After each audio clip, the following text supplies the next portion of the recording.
Hello everyone and welcome. My name is Maruf Ahmed. I'm the president of Information System Security Association Bangladesh chapter. The Information System Security Association ISSA is a non-profit international organization of information security professionals and practitioners with its core purpose to promote a secure digital world. Being a non-profit organization, ISSA is committed to promote the effective cybersecurity advisory on a global basis through providing educational forums, knowledge sharing sessions, seminars, publication, and collaboration with private and public sectors on our effort to protect the society from security threats. It is my great pleasure to be here as the host and moderator of today's webinar, which is a very timely topic and concerning current pandemic circumstances. As we all understand that this is a very timely circumstances where as the more individuals and businesses are going online amid the pandemic circumstances, the cyber criminals are capitalizing on this situation to carry out malicious activities. If we look at some of the recent data perspective, I'll share with you recent data from Singapore that the phishing continued to be the most popular tool for the hackers. And just recently, even in Singapore, there is a data that has come out where 1,500 dubious link was sent during March to May, twice as compared to the preceding 3 months. From the perspective of US perspective, if you look at the numbers, the FBI found that the online crimes that they reported to the Bureau of Internet Crime Compliance Center have increased by 400% because of the crisis. And the Federal Trade Commission has also found that more than 52,000 cases of reported fraud related to COVID-19 since January. Now, as the COVID-19 outbreak continues to evolve, the bad actors are using these difficult times to exploit and, of course, taking advantage of public and businesses. And so this is why we have ISSA perspective. We have organized this webinar, and we have a distinguished panel of speakers and also keynote presenter on this topic. Now, without further ado, I would like to introduce our keynote speaker today, Dr. Professor Shah Muhammad Ahsan Habib, Director, BIBM. Over to you, Dr. Habib, please. Thank you, moderator. Good morning.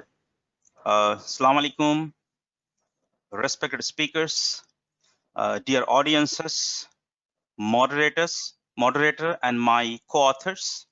I'm going to present the keynote on behalf of our team comprising Mr. Maruf Ahmed, Mr. Faisal Hassan, and myself.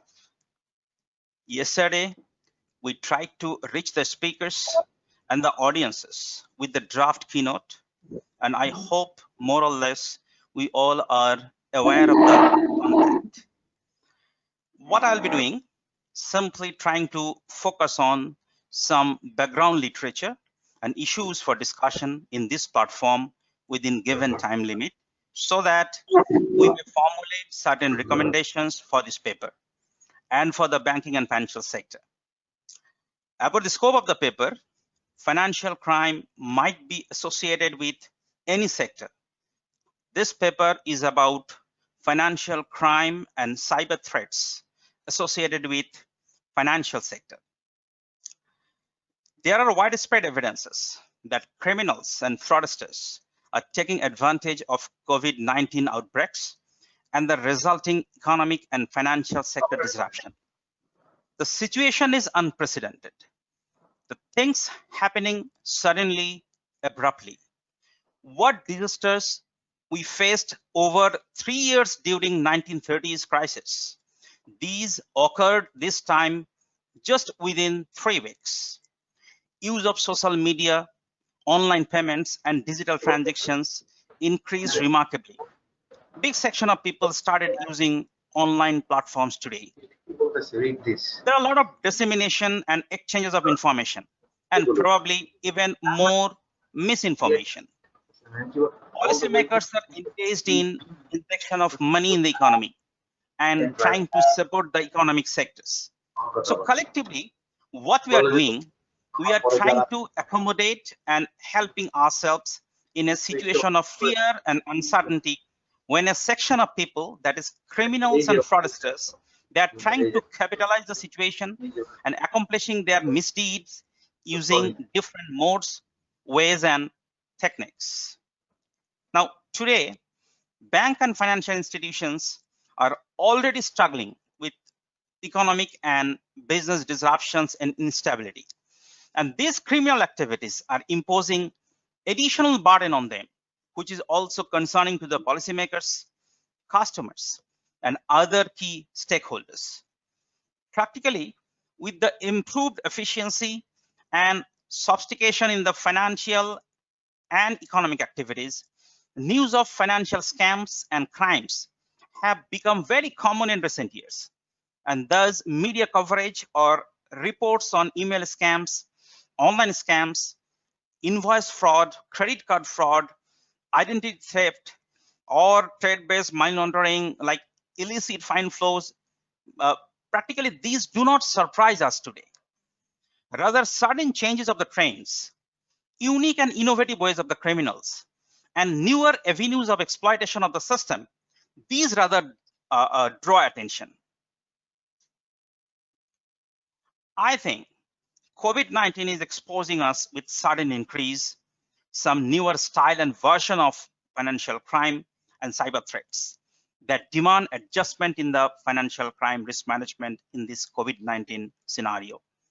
In addition to this, as commonly observed in a crisis scenario, moral hazard might be a critical source of financial crime in the form of willful default.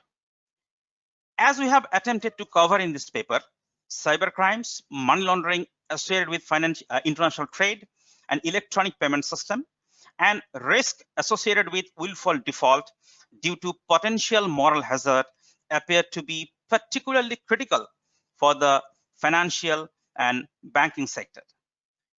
Regarding extensive use of online and digital platform, we all are aware of the sudden increase mainly due to social distancing measures. But a large part of the global population is not tech savvy enough to handle the risks associated with these growing online transactions.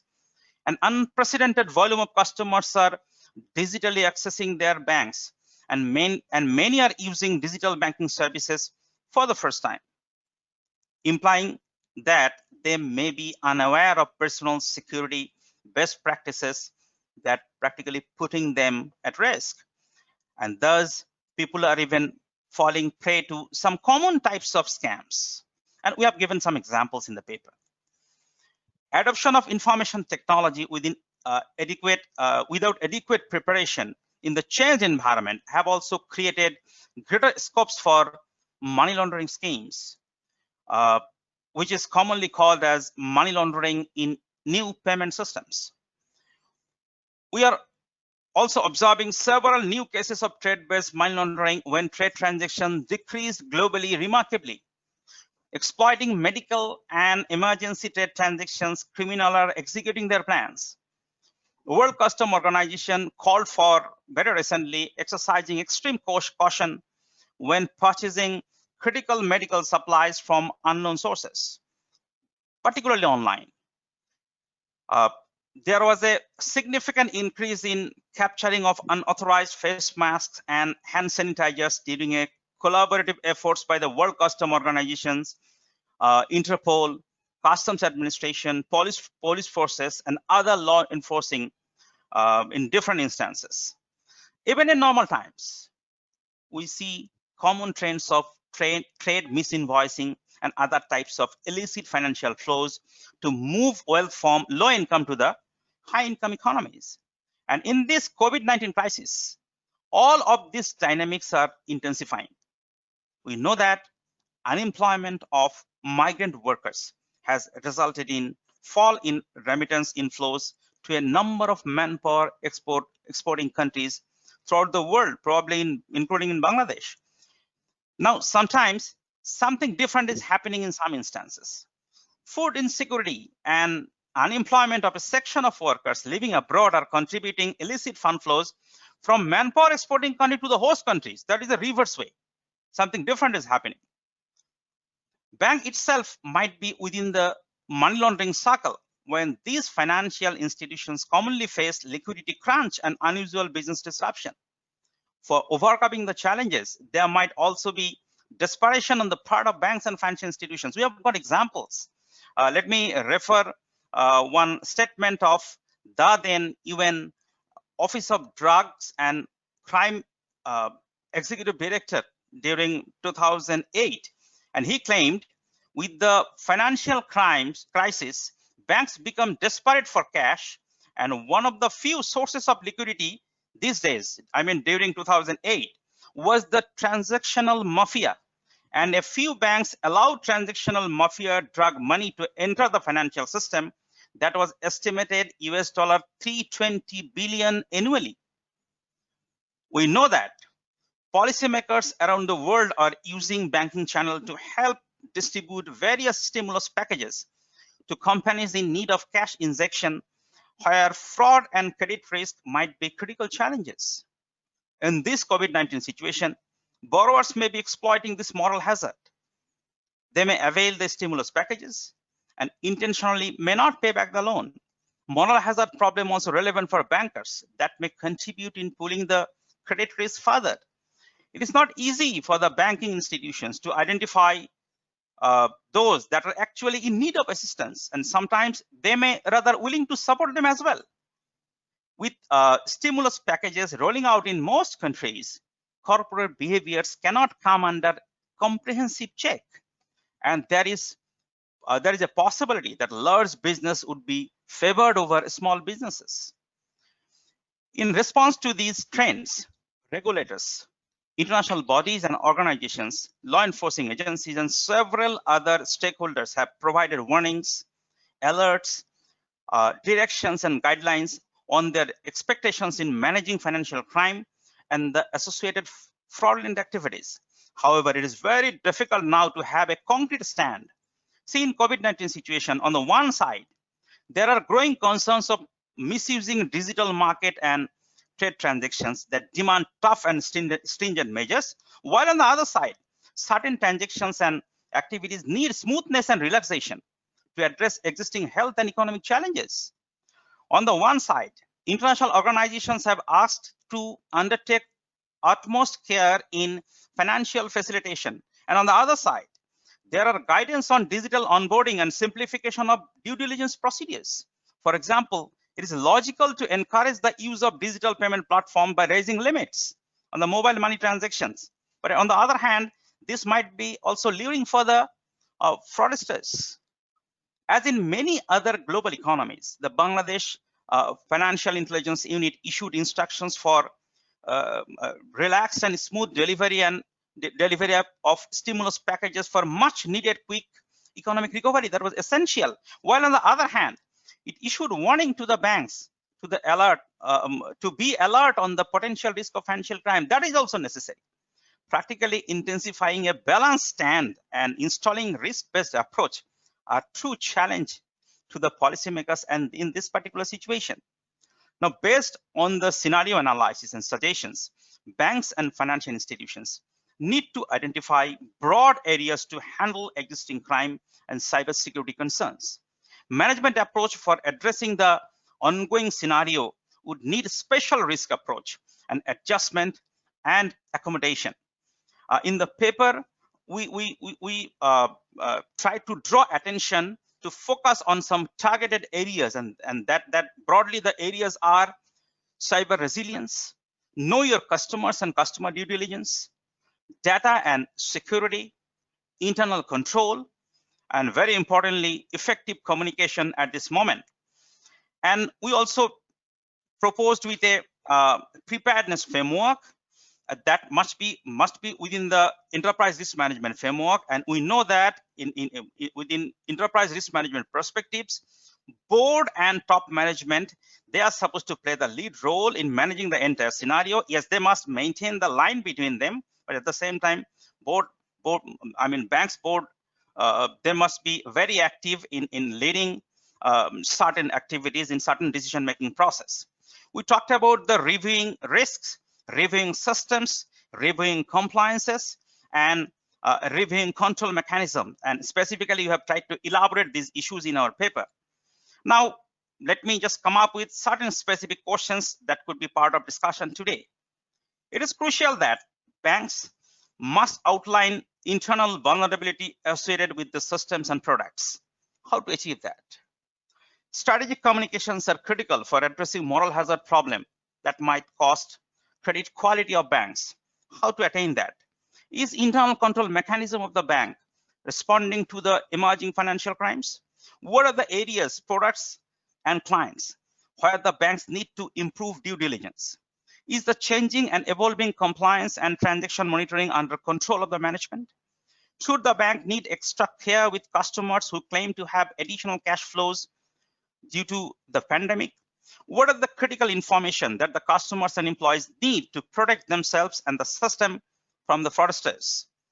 At last, let me state that we have seen adoption of technology might be the sources of several financial crime risks.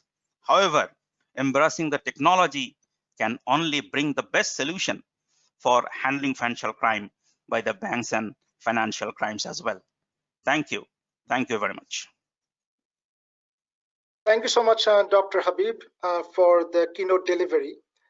Now, I would like to introduce our distinguished panel speaker, Honorable Director General from BIBM, Dr. Muhammad Akhtaruzzaman, to speak on the current circumstances about financial crime and cybersecurity concern from his perspective. And at the same time, we will also be discussing based on the questions that we are receiving from the audiences. Over to you, sir.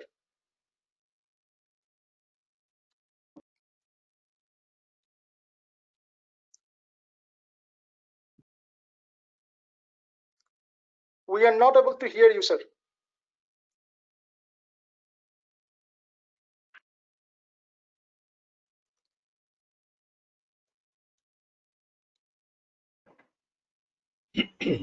Hello? Yes, now you're back online, sir. Please carry on. Is it okay? Yes, now we can hear you. Is it okay now? Yes, it is okay now. It's okay. Okay. So it's thank you, Dr. Ahsan Habib, for your very lucid presentation, highlighting majority of the issues related to this cyber crime and cybersecurity concern at present time in the banking system of not only in Bangladesh but everywhere in the world. We know that global economies are fighting coronavirus at a significant economic cost, and the resulted economic and business disruptions and instability have notable implications for the banking and financial industry. In such a situation, increased financial crime and cyber attacks have come up as additional burden and a serious concern for the banks and financial institutions throughout the globe and also in Bangladesh. At this stage, discussion on such a critical issue is very timely, and I thank Information Security Association for organizing such an event. Note that these instances of financial crisis as crimes and attacks noted in the paper are completely new. Practically during last few years, we have been observing many instances of growing financial and cyber crimes and receiving regular media reports on related fraudulent activities. And we have also seen very active and positive responses on the part of Bangladesh Bank, the central bank of the country, to handle these issues in a timely and proactive manner. Alongside policy support and thorough enactment of cyber security related regulations, the central bank has brought notable changes in the online and mobile payment market of the country. And at the same time, the central bank has been handling growing number of digital banking related fraudulent activities. This is a natural development. However, the current scenario is very unusual and unprecedented. Regulators, banks, their employees, and consumers, none was ready for this sudden rise of digital crime. Actually, when the economy and the financial sector is trying to get adequate vibrancy in this crisis situation by using digital technology, the growing trends of cyber attacks are causing further harm. By the time the process of identification of this cybercrime is going on, and it is good that policymakers throughout the globe have started responding rightly, including our central bank, to overcome the challenges.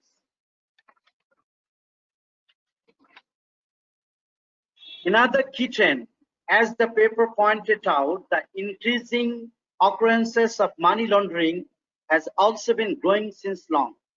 Criminals are taking advantage of the vulnerable situations of COVID-19 and engaging in illicit fund flows using trade transactions of health and emergency supplies, which are of dire need today.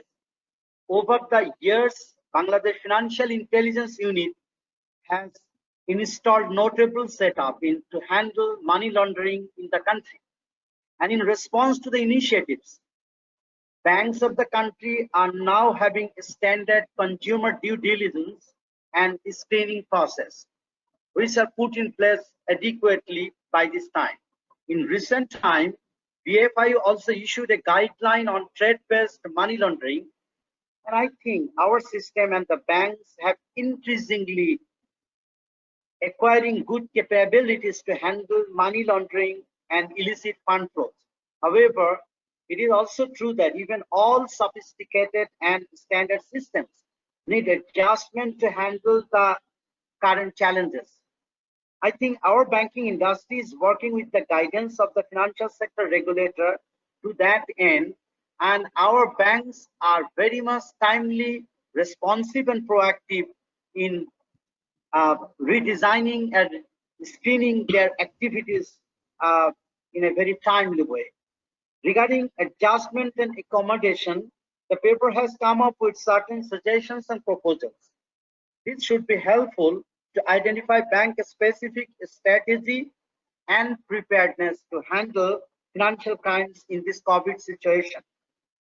Adequate protective and adjustment measures are needed to safeguard banks, business, and also to ensure bank effective role in injecting stimulus funds in the economy for quick recovery. Financial crime would not only destroy banks' profitability and reputation, but it also hinder economic recovery. Another important reality that the paper rightly noted is the importance of adopting sophisticated technology in facilitating payment and financing services. Digital technology is bringing in cyber risk, which is no doubt, but we need to search for solution of all these challenges using modern technology only. Already some developed economies are drawing benefits out of modern technology like artificial intelligence. The time has come to move to the complete digitization for active and safe banking and financial services. So for secure automation system and smooth transactions in the automation platform, actually we need to go far, we need to go further, and I think the regulator is very much proactive and bank is always with at par with the regulations and hopeful that they will cope up with these current situations like the past. So having said that, I may thank again our distinguished keynote speaker and all our distinguished speakers from whom I will also learn many of the things and they will add surely some of the newer points that is necessary to complete this analysis. Thank you. Thank you all. Thank you so much, Honorable Director General, for your valuable remarks. Now, I would like to introduce our distinguished speaker, Professor Barkat-e-Khuda, Muzaffer Ahmed, Chair Professor, BIBM. Over to you, sir.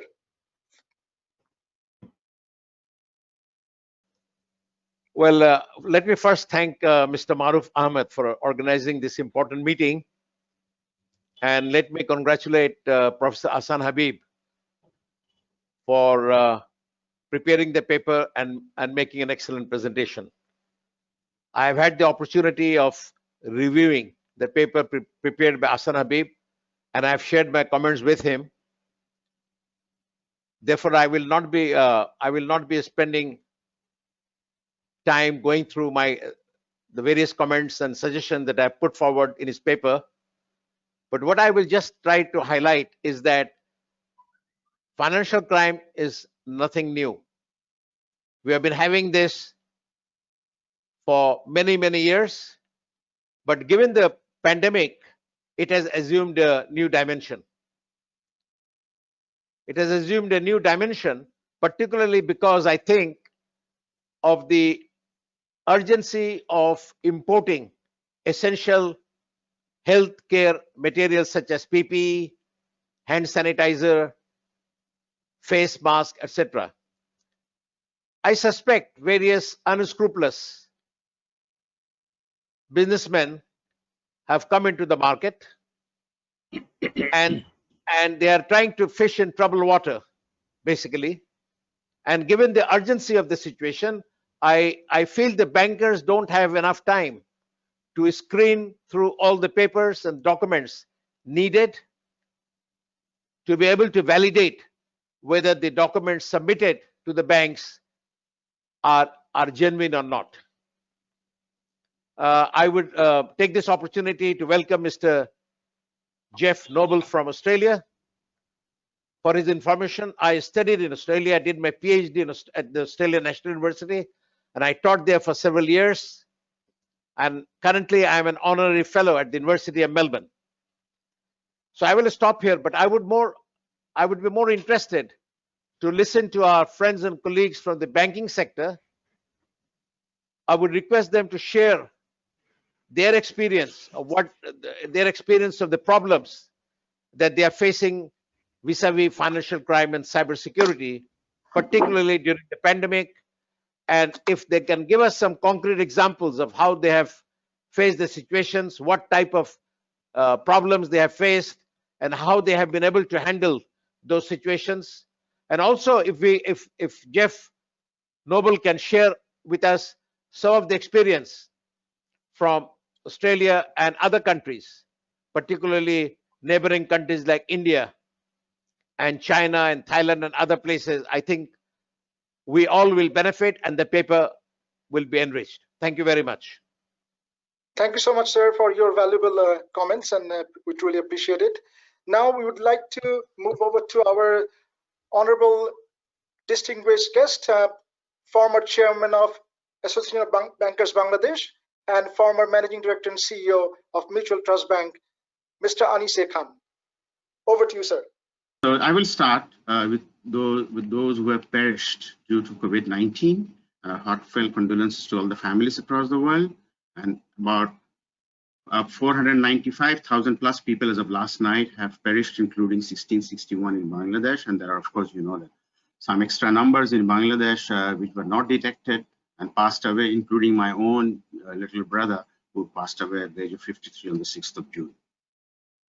The impact area, as Professor Barkat-e-Khuda said, for us to illustrate examples and also to say where it is impacting banking. So I've got a few slides later, but the impact area, how does it affect COVID-19? Enterprise operations, sales of services or products, as you all know, customer service.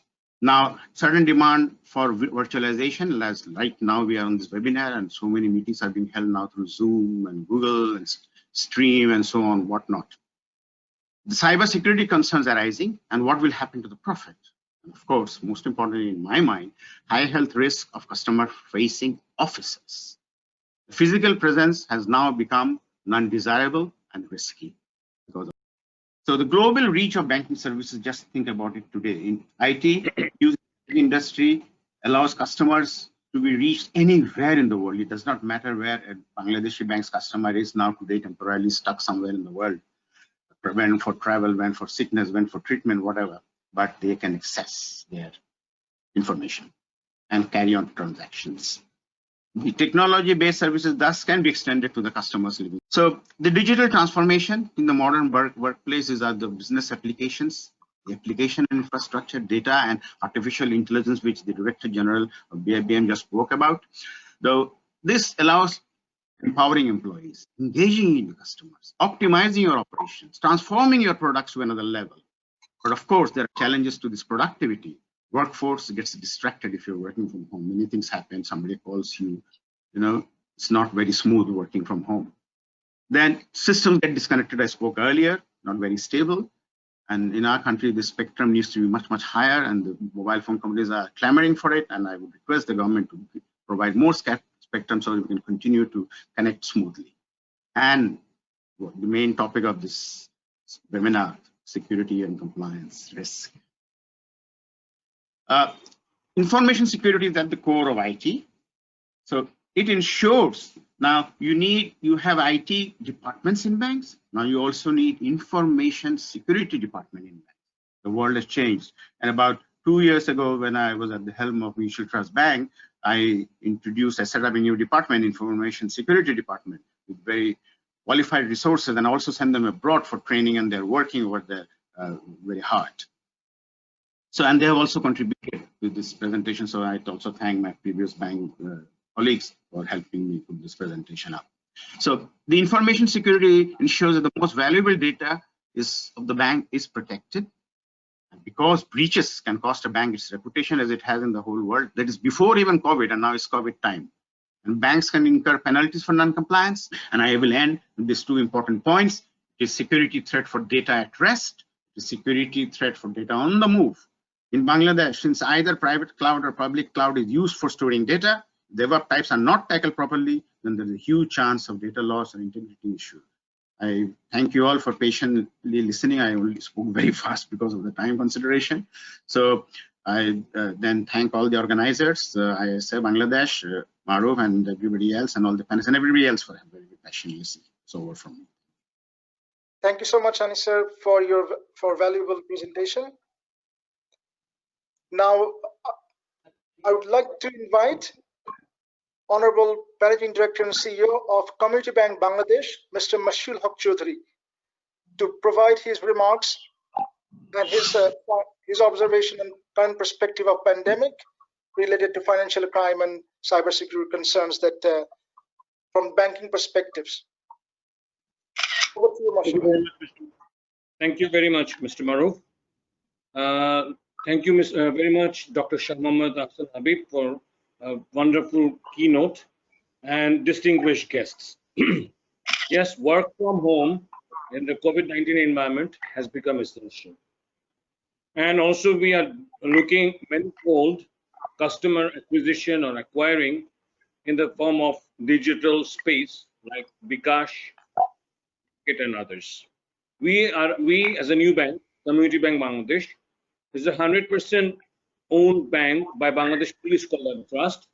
We are now in 64 districts with ATM enabled environment.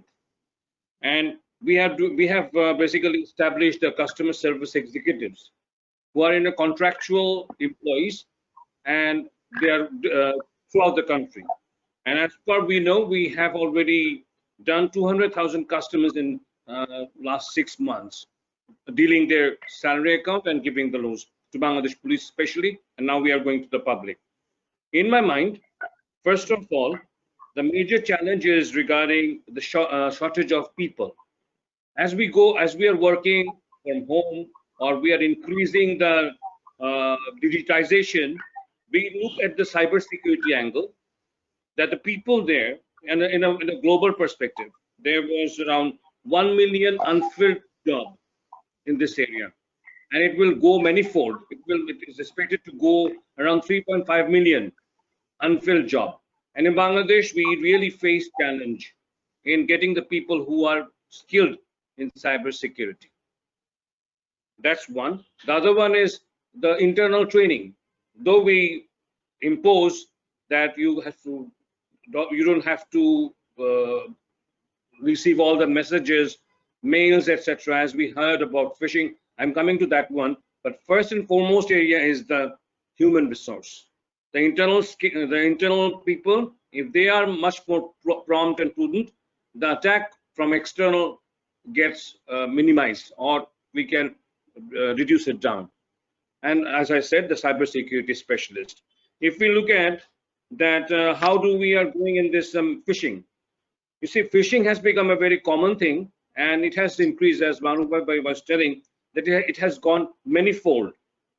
Now, when the employees of the organizations are aware of the danger of email phishing or of clicking on suspicious-looking links, hackers are upping the ante, for example, using machine learning to much more quickly craft and distribute convincing fake messages in the hope that recipients will unwittingly compromise their organization's networks and systems. Such attacks enable hackers to steal user logins, credit card credentials, and other type of personal financial information, as well as gain access to private databases. We use third parties. We use third parties for our systems. We use third party for maintaining our ATMs, and there it shows that 60% of breaches involved a third party globally, and only 52% of companies have security standards in place regarding third party vendors and contractors. So this is one of the major key area, that how do we manage third parties in this area. Ransomware, we have discussed already, that ransomware, for example, the Bangladesh Bank is very much prudent, and I must appreciate and thank that Bitcoin is not being allowed in Bangladesh, because in this Bitcoin, this creates a havoc in the system and is allowing ransom demands. Ransomware increases with the increase in use of Bitcoins. Unprecedented attacks, we know the amount of valuable information that resides on multiple data sources has grown exponentially from the early days of a single computer. The opportunity for organizers of all sizes to have their data compromised grows as the number of devices and store confidential data increases. Internet of Things, IoT, born of all these devices, has lent itself well to creating an unprecedented attack surface security professionals never had to deal with in the past. So you see, with this Internet of Things and big data, as we go into this, we don't know exactly which data is not compromised. AI-powered cyber attacks. As we go, using artificial intelligence, hackers are able to create programs that mimic known human behavior. These hackers can then use these programs to trick people into giving up their personal or financial information. Artificial intelligence evolves, is most vulnerable to cyber attacks, though when it's learning a new model or system. Disinformation in social media. As you have heard about the fake news, this is also known as disinformation, the deliberate spreading of news stories and information that is inaccurate and designed to persuade people to take certain actions or hold specific beliefs. So in totality, if we see, we have gone to an easier world through digitization, but there is a challenge. There's a challenge between ease, and there's a challenge balancing our security. So it's ease versus security. The two-factor authentication and other factors are there where the customers are not interested, but we have forced their behavior. And so I would like to bring in the attention to two particular aspects here. Is one, that the recent budget, the Honorable Finance Minister in his recent budget has expressed that the money what not shown in the formal area can be legalized by paying taxes, a certain person. How do we as a banker bring in that amount? Two is, recently there's a Bangladesh Bank, there's a circular from VAT authority, I would draw the attention that the banker have to go through the individual mushok, which is value-added tax, and confirm that the customer has paid value-added taxes. It is not the responsibility of a bank to do so. If we going to do that area, then we need to use artificial intelligence or robotics, and that will create another area of challenge. And thirdly, and the most important thing is here is what the Honorable Akhtaruzzaman had said, is that the money, the what do I say, the incentives or the sponsor packages in different various worlds now being transferred gradually and through the mobile, through the invoicing and others. Now coming back to particular experiences, number one, the way we are managing our digital services, bKash, mobile, Tcash is coming, that's one area. Two is our ATMs, these become compromised. There are a number of massacres or very horrendous news even before this pandemic came in, but we are depending much more on ATMs nowadays. Number three is the trade. The way the trade is used to launder the money. Thank you so much, the honorable participants. Thank you very much. Thank you so much, Mr. Mashiul, Chowdhury, for your valuable inputs related to current financial crime and COVID and cybersecurity concerns in banking sector.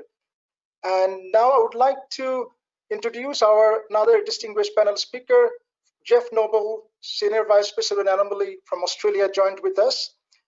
Geoff, over to you. So hopefully you have heard all the valuable comments that our distinguished speakers has already delivered, and there are a few questions that I will be asking as we have received from the audiences, and please let us hear from your perspective of what you're seeing in different parts of the world, and dealing with threat intelligence perspective and sharing perspective. What are the banks are doing? How they're addressing the challenges? Over to you, Geoff. Thank you, Maruf. I'm very honored to be part of this panel, and I've already learned a lot. So thank everyone for sharing. And Professor Barkat-e-Khuda, greetings from Australia. So I wanted to... my younger daughter, my son-in-law, they are in Melbourne. My son-in-law is a senior lecturer in economics at the University of Melbourne, and my daughter refused to join the academia, so she works for the private sector. Ah, she's the rebellious one. Yeah. So I shared. But I'm sure you can see me. Can you see me now? Yes, sir. Oh, okay. Mashiul. Yes, sir. So I share the solemn memorial for all of our global cousins and brethren that have lost their lives and family members over this time.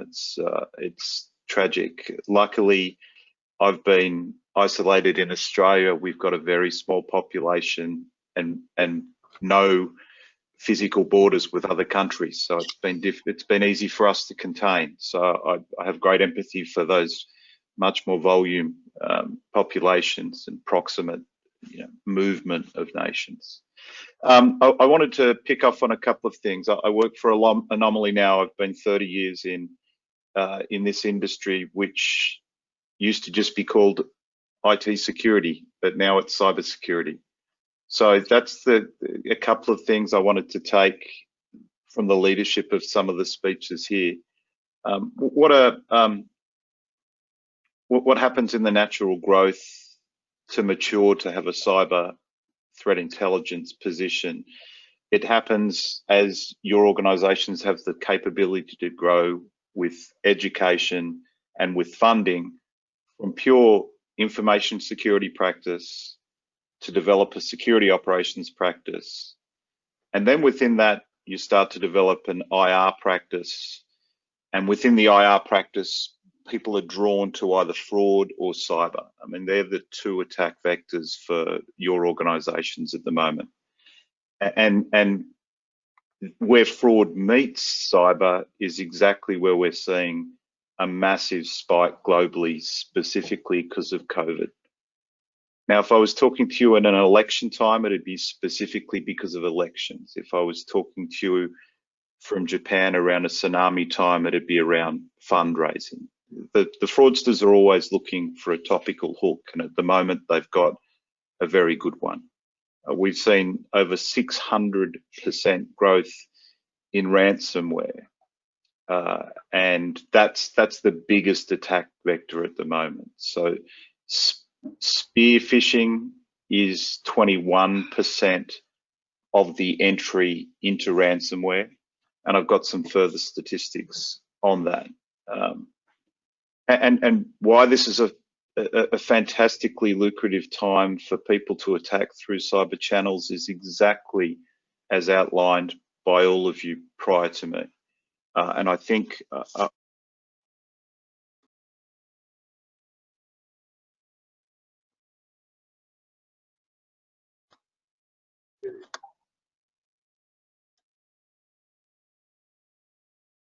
Geoff, we are not able to hear you. I went for my notes and I hit the mute. I'm back again. What I took from one of the from the original keynote was the concept of new users being introduced to technology so drastically fast and unmonitored in the work from home scenario. So not only are these new users ripe for attack for old techniques that all of us here would always think twice about clicking on something that's sensational, or would always think twice about a very loose password, and would always enable a VPN. All of our new users are subject to the nuances of not being aware of all of this. But the thing that needs to come into that is even the more mature users now are being subject to completely new processes. Payroll review, authorization to pay, all happening online, where there's traditionally been, company seals and wet ink still involved in multiple signatures. So we've got two real clear attack vectors. We've got new users who are just subject to the same old tricks, the click here tricks, the password baiting through SMS or WhatsApp channels, playing what's your mother's maiden name and favorite sporting team games on social media to release everyone's nodding, right? So we all know that, but the new users online don't. So I thought that was an incredibly insightful. And the other thing that kind of underpins how we help this is digital onboarding. So as part of what I think we need to do to build resilience now and for the next, God forbid, not pandemic, but major incident, election, money raising, political unrest. Training still number one, and I think it's been brought up by all of the speakers. Number two, for me, is authentication. I worked for RSA for a long time, so I've spent a lot of time around strong authentication, but it's not just authentication of users, it's also authentication of applications. Leverage existing. So particularly when you're talking about cyber threat intelligence, all of your organizations would have spent some or a vast amount of money on traditional protection tools, firewalls, gateways, email gateways, cloud-based gateways. All of these tools can protect you better with better cyber threat intelligence. And the way you can get your arms around the volume of data around cyber threat intelligence is collaboration and sharing. And being in a room today with BB and BIBM and the key banks and community banks already shows me that Bangladesh is in the mood to share some information. So there's a whole lot of information, and we're working with ISSA here in Bangladesh and in other chapters around the globe to do two things. One is education around the concept of cyber threat intelligence, and 2, a platform for sharing cyber threat intelligence. So I think this kind of collaborative adjunct of great thinkers is a great place to start about how you might harness cyber threat intelligence. So I'm going to try and grab for just 2 illustrative slides. Can I grab screen share? Is that easy for me to do, Maruf? Sure, absolutely.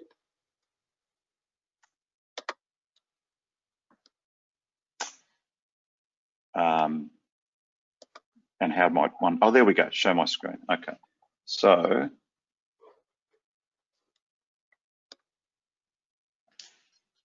are we seeing a slide that says agenda?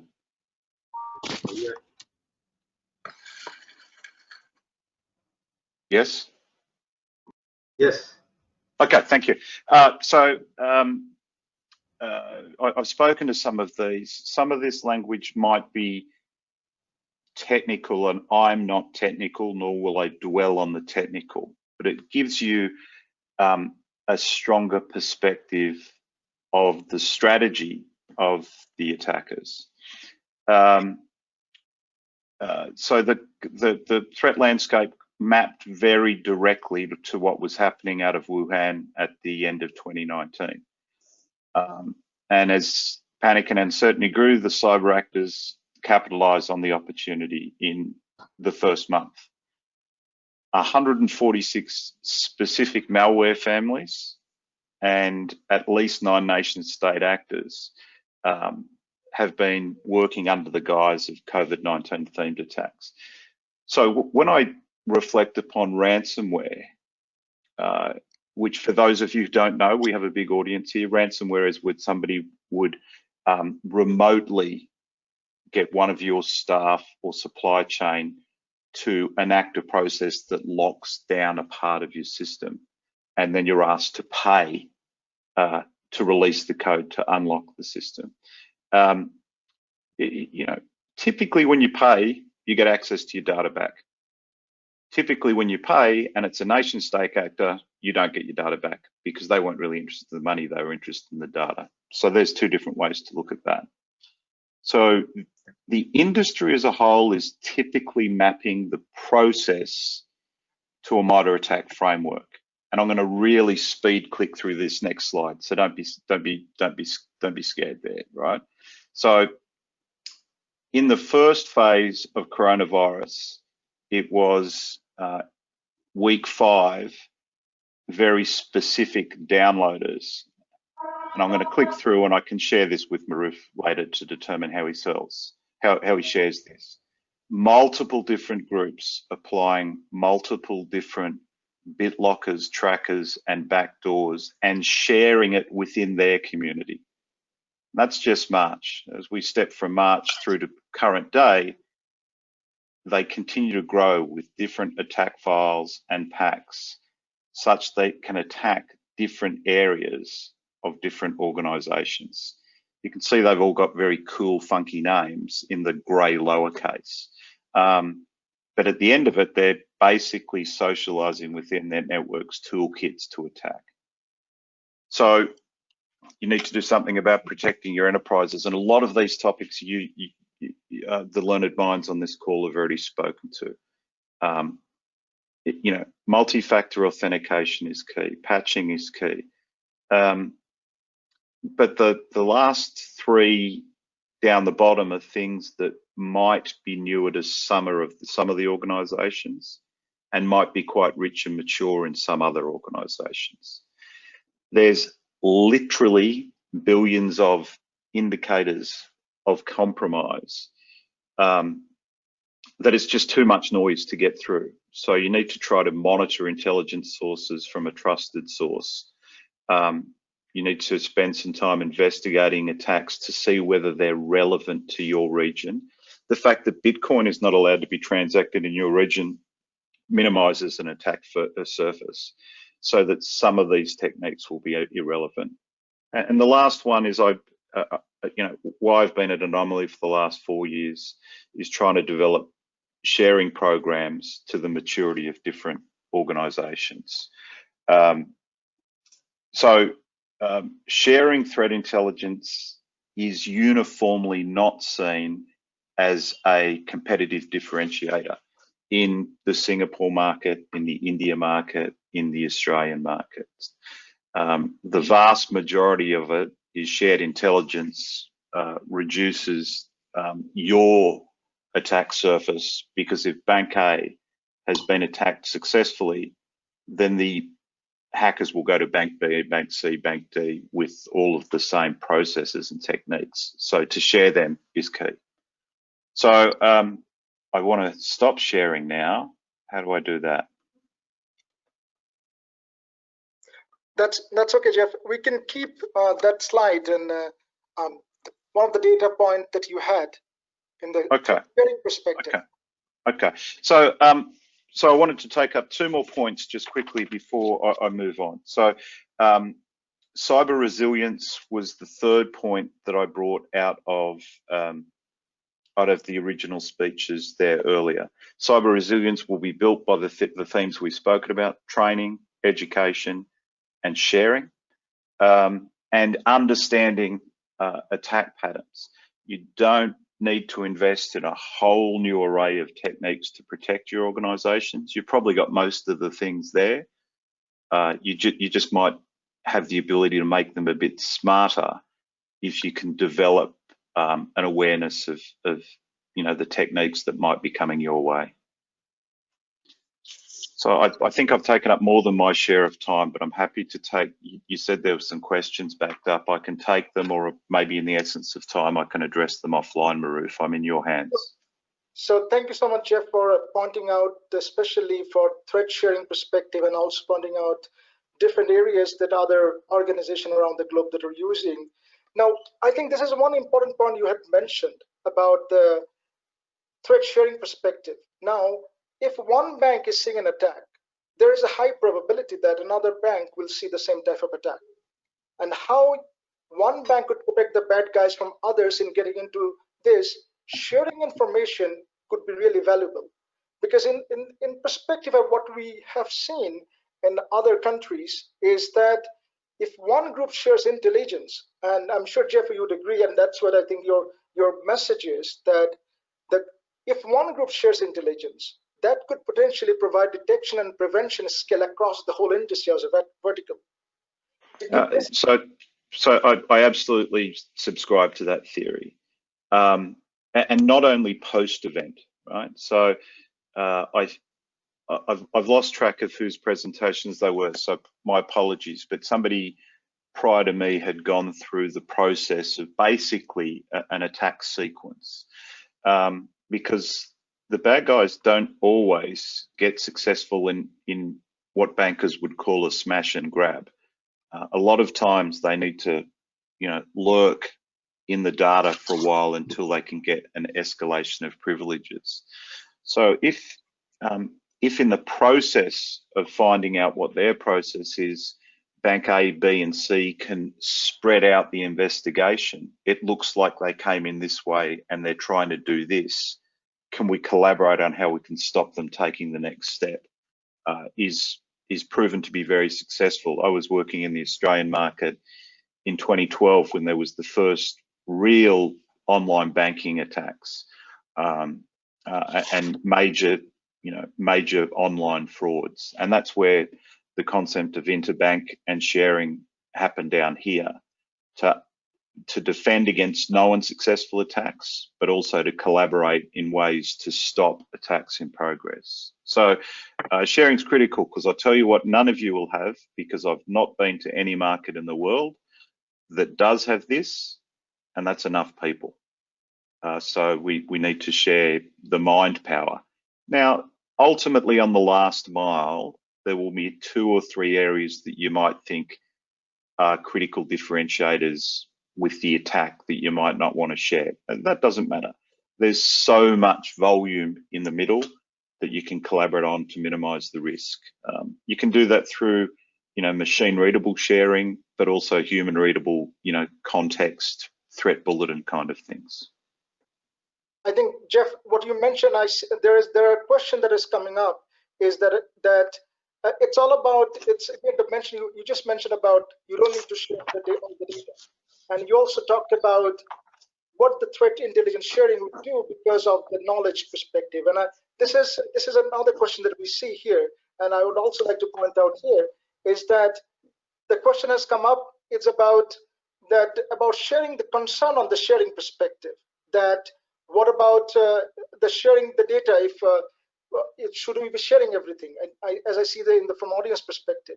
And Geoff, please feel free to jump in here, because as you mentioned, is that if a knowledge sharing perspective, because if the different banks and organizations are sharing information, because one bank might have a skills resources, is knowledgeable about network-based attack.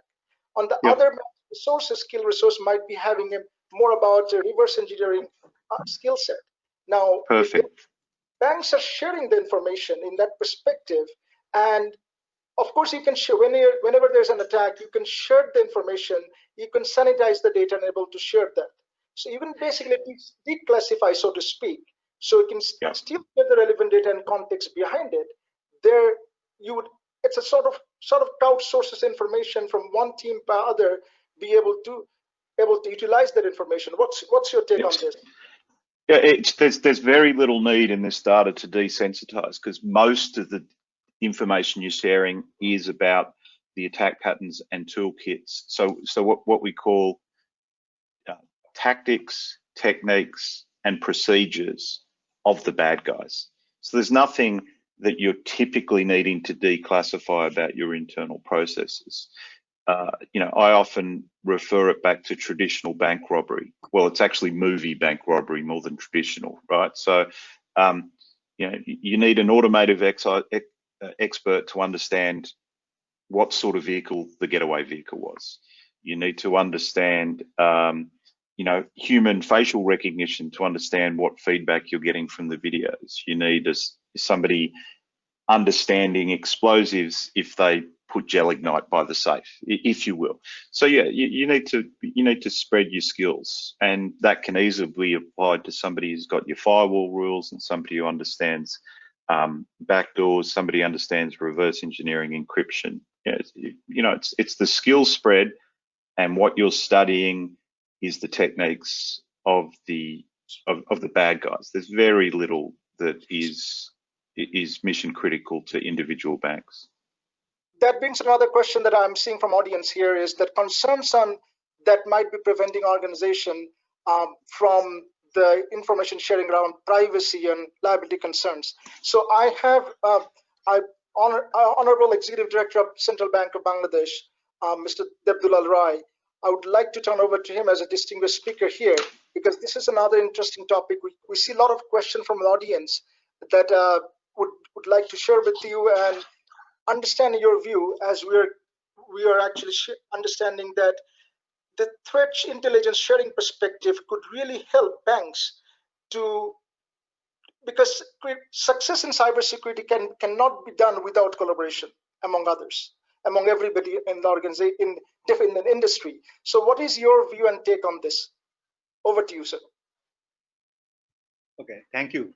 Thank you for your invitation, and thanks all the audience and the speakers here discussing the different important points. Let me give you specific answer. Before giving the specific answer, let me discuss about the paper. The paper having 5 different points, and I have seen one typo. Please don't take it otherwise. I have seen one typo in page 3. That is, it is written as ALM, but it should be AML. A very simple typo. Please try to correct it, as you have time to update the documentation. So after that, what you have asked the questions in the documentation, like internal vulnerability stimulus package, internal control to respond to financial crimes, a partnership with key agencies, technology options. All these 5 issues are addressed there as questions. So I will come on these particular issues later on. What the question you are addressing, that threat intel sharing or threat incident or cyber incident sharing with the regulators or policy stakeholders are whether important or not, what we are planning. let's give you the clear idea on this. Government has already introduced Digital Security Act.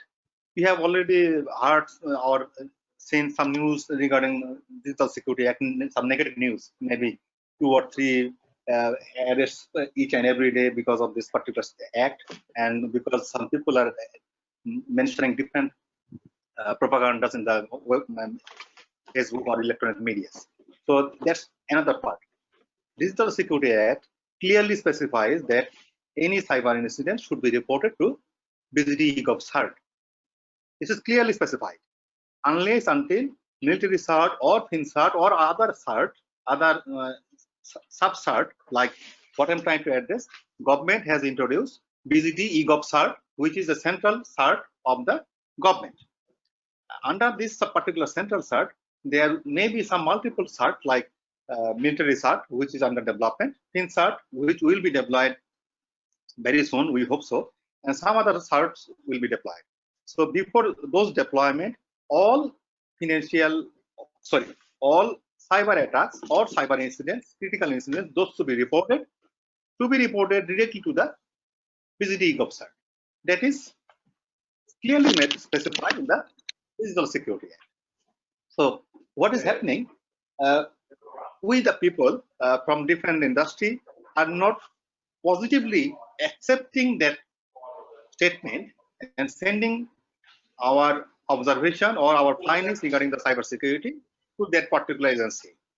If those are shared, then they will communicate with all others without mentioning the institutional names that this was happened and this to be taken care of. These actions to be taken care of. Those are not happening. And from the central bank perspective, we are not even issued till today that this particular type of incident to be reported to that particular government agency. We are not doing so. We have not yet done, but our respective team is working on it. Possibly they will very soon they will report it. They will send formal letter to the institutions that this reports to be sent to this particular locations, in addition to possibly one office of our central bank.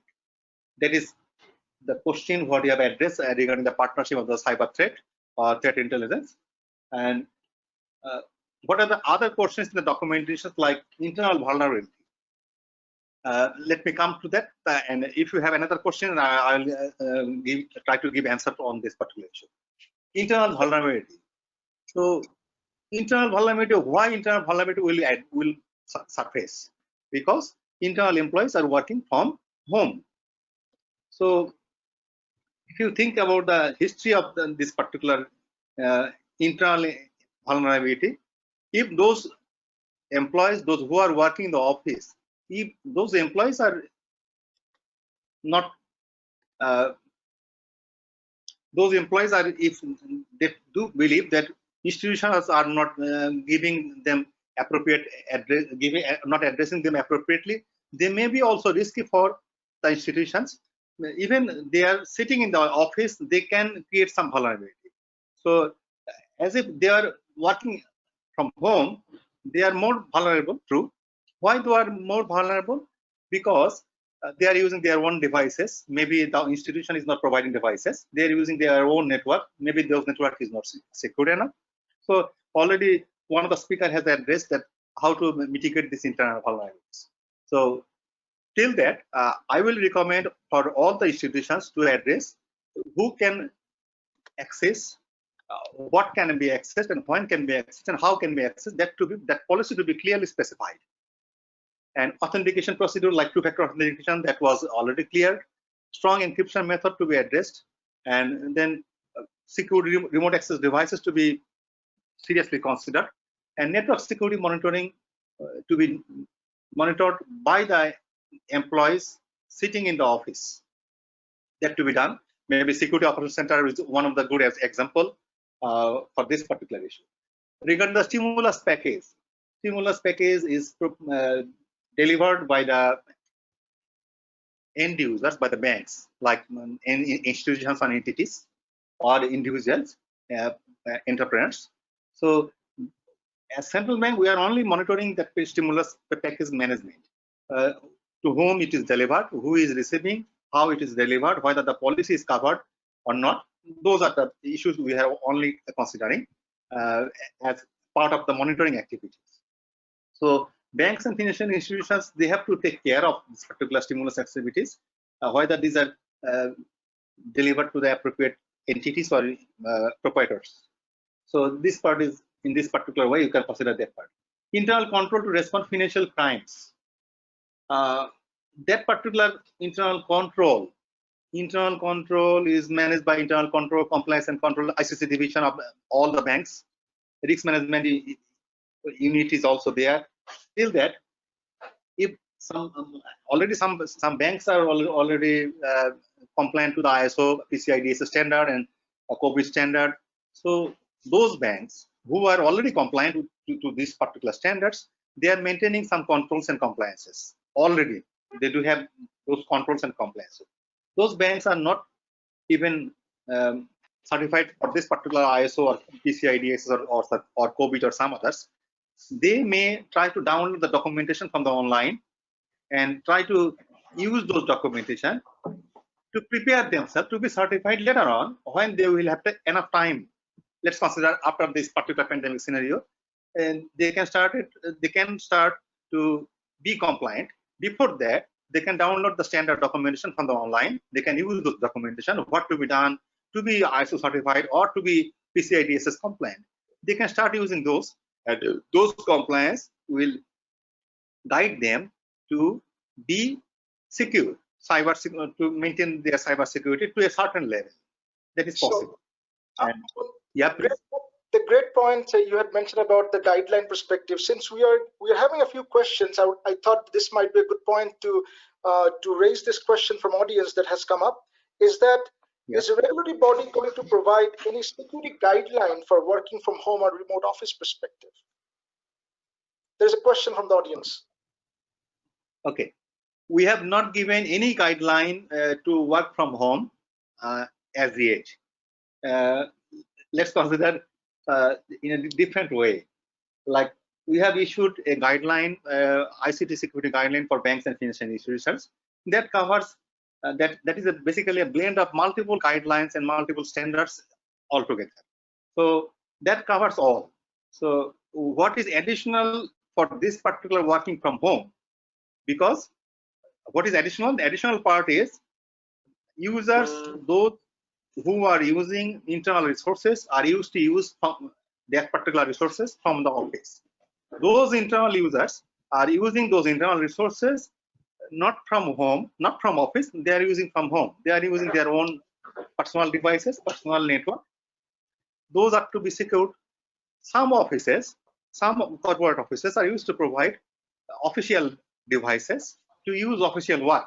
That particular official devices are strictly administered and controlled. That particular devices cannot be used for other purposes except official purposes. That particular devices can only be logged in using two-factor authentication. All the logs of these particular devices are managed and controlled by the network administrator or security option analyst of this particular office. So if some offices can accommodate official devices for their employees to use those devices for official purposes from home, then it will be more secure. If a particular office cannot accommodate devices for the employees to use from home, and those employees are using their own devices, maybe those devices don't have even antivirus software. Maybe those devices are not configured properly to ensure the appropriate security. Maybe those devices are using insecure Wi-Fi network or broadband network to connect with the official secure network without having VPN connectivity. Those will create complications, and these are already in a different way. These are already stated in our ICT security guideline. So I do believe separate guidelines are not required. Separate activities are required. What we have already addressed to the banks, we have addressed to the banks in a different way. Not addressing for work from home. We have addressed to the banks that what are the activities banks have already taken to encourage electronic payment systems, or educating customers to provide their internet banking facilities. Why we have asked these issues to the banks, like whether the banks are encouraging the customers to use internet banking. If it is so, then banks are already thinking how they will deliver secured services to the customers. So banks are training their own employees, banks are training their customers that you should use internet banking using these security considerations. So ultimately, holistically, what is happening? Banks are addressing to the customers that you should maintain the security, and banks are addressing to the employees that you should maintain the security to access, to permit customers to use internet banking facilities like interbank fund transfer or electronic fund transfer or using NPSB solutions. This type of IBFT and some other fund transfer or fund withdrawal, those activities are performed by the customers, and banks are encouraging or advising customers to maintain the securities. Something to say, like, it is unfortunate that all the banks are not addressing their customers frequently, very frequently, that this to be done, this not to be done, security should be taken care of, phishing attacks and some other attacks to be seriously considered, and what to be done, what not to be done. Some banks are frequently sending their messages to the customers via email or SMS. Some banks are not doing frequently. Some banks are doing occasionally. That to be done frequently. Like let's consider to avoid physical presence of the customers. Banks should market like frosted banners or some banners in the branch that you can perform your transaction from your home using this and that, maintaining this security and others. Those customer awareness is also important. That is very well said. That is very well said, because especially from that perspective. Now, I would like, since from the audience perspective, the question around working from home guideline, I would like to add here what Mr. Debdulal has mentioned. The NIST has a guideline. So if any organization is interested to look into NIST guideline for working from home security or remote work security, teleworking security, I think that could be reviewed as well. Now, one of the key point I would like to mention here, very recently, just a few days ago, a Russian ransomware group is now targeting employees working from home and attempting to get into their networks and with the malware. So far, from US perspective, the report has come out, at least 31 organizations, including 8 of the Fortune 500, been attacked. Now, I would obviously hope that the organization, banking organizations and others in Bangladesh is considering this fact, as also Mr. Debdulal has mentioned, that remote work security has to be really, really considered as a focused area here because of the perspective right now, what we are seeing, and the attackers are taking this as an avenue to compromise. Now, I would like to get into more question that we are getting from the audiences. Is that is there a guideline, or because at this current perspective, cloud services, cloud solutions are on the rise worldwide. So what about, the question has come up, I will just read out, is that what about cloud service solution? Is a regular body is thinking anything about cloud services? Any plan for regulatory cloud line on the cloud service or solution perspective? Okay. Let me come to the government perspective first, then I will come to the central bank perspective. Bangladesh government has clearly specified, try to understand my points very specifically. Bangladesh government has clearly specified that no personal data should be stored outside the country. So we do have very specific boundary limit that personal data should be kept inside the country.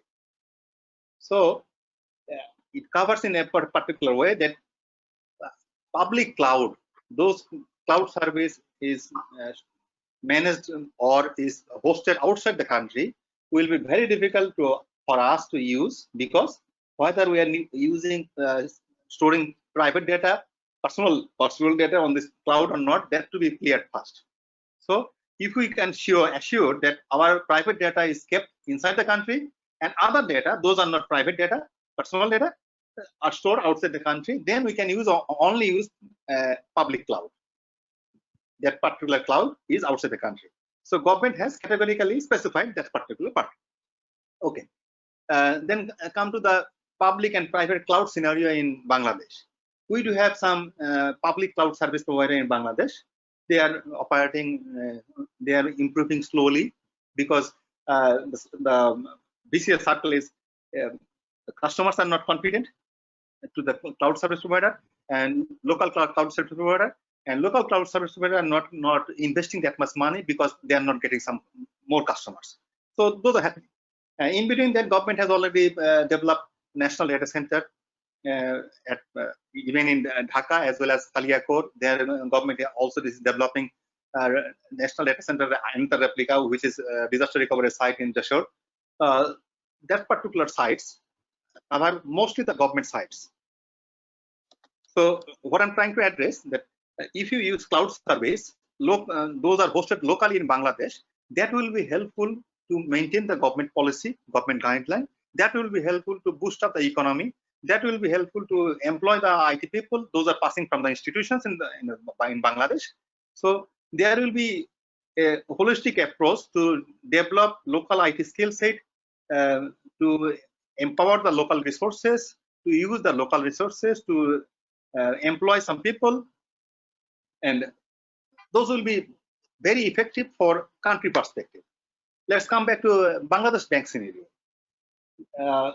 Bangladesh Bank has not clearly specified, not even till today, clearly specified that public cloud will be used, will be allowed to be used. Why so? Because Bangladesh Bank is also complying with the government guideline. So what is happening? Some banks are using public cloud because of their corporate policy, because of their international presence. It's happening. But they are strictly instructed to maintain personal data or private data or individual data to be stored locally in Bangladesh. Otherwise, they will not comply with the government guideline, government instructions. So I will recommend until unless the government declares clearly that public cloud resided outside the country will be used, I will recommend all the financial institutions not to use those public clouds. Rather, they can use local public cloud. Maybe they can join together to form a separate entity to avail this service. That also may be happen. Or they may encourage government that the government infrastructure may be provided for these institutions as cloud service provider. Those can be considered. Thank you for your feedback on this. I would like to get to, we have a very large number of audience, and there's a lot of questions has come up in this case. Now we see a question about the perspective of central bank has issued a circular on PCI DSS and ISO 27001 compliance by June. Obviously the question has come up, is this still, of course, with the pandemic, what is the next step for this for the banks to do? This is the question that come from audience. Okay. Earlier, Bangladesh Bank has clearly specified that PCI DSS compliance should be done by this particular date, not this June 2020. That was before 2020. So some of the banks have complied, and some are not. Let's consider 2 or 3 or 4 or 5 banks have complied, but not most of the banks. They didn't be able to comply those.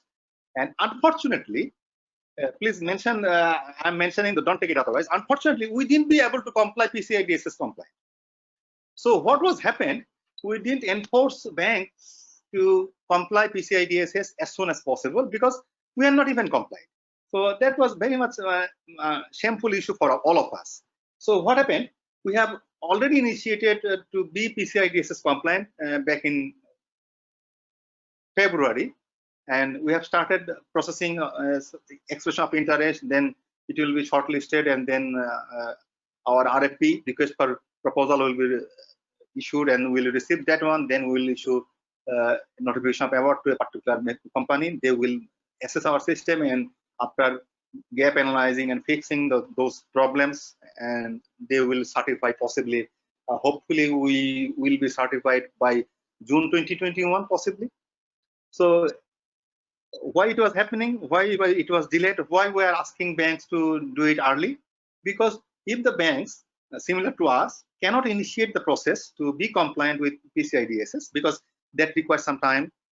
Selection of vendors, then the vendor will come first. They will initially analyze the gaps to be compliant. What are the gaps? Those gaps to be fixed. Gap fixing may require 6 months, may require 3 months, may require 9 months. Depends on the criticality. Some gaps fixing requires some to purchase some tools. Some gap fixing requires some internal arrangement, some internal control and compliance. Because of that, this is almost 1 year journey to be compliant. Though PCI Council has already issued a circular that remote assessment is also acceptable. Like those companies who will be awarded to assess and fix the gaps to be PCI compliant, PCI DSS compliant, those companies can work remotely. But so this is a good point. This is a good point you have mentioned, because even with the current pandemic situation and what is going to happen in future, the future is unknown.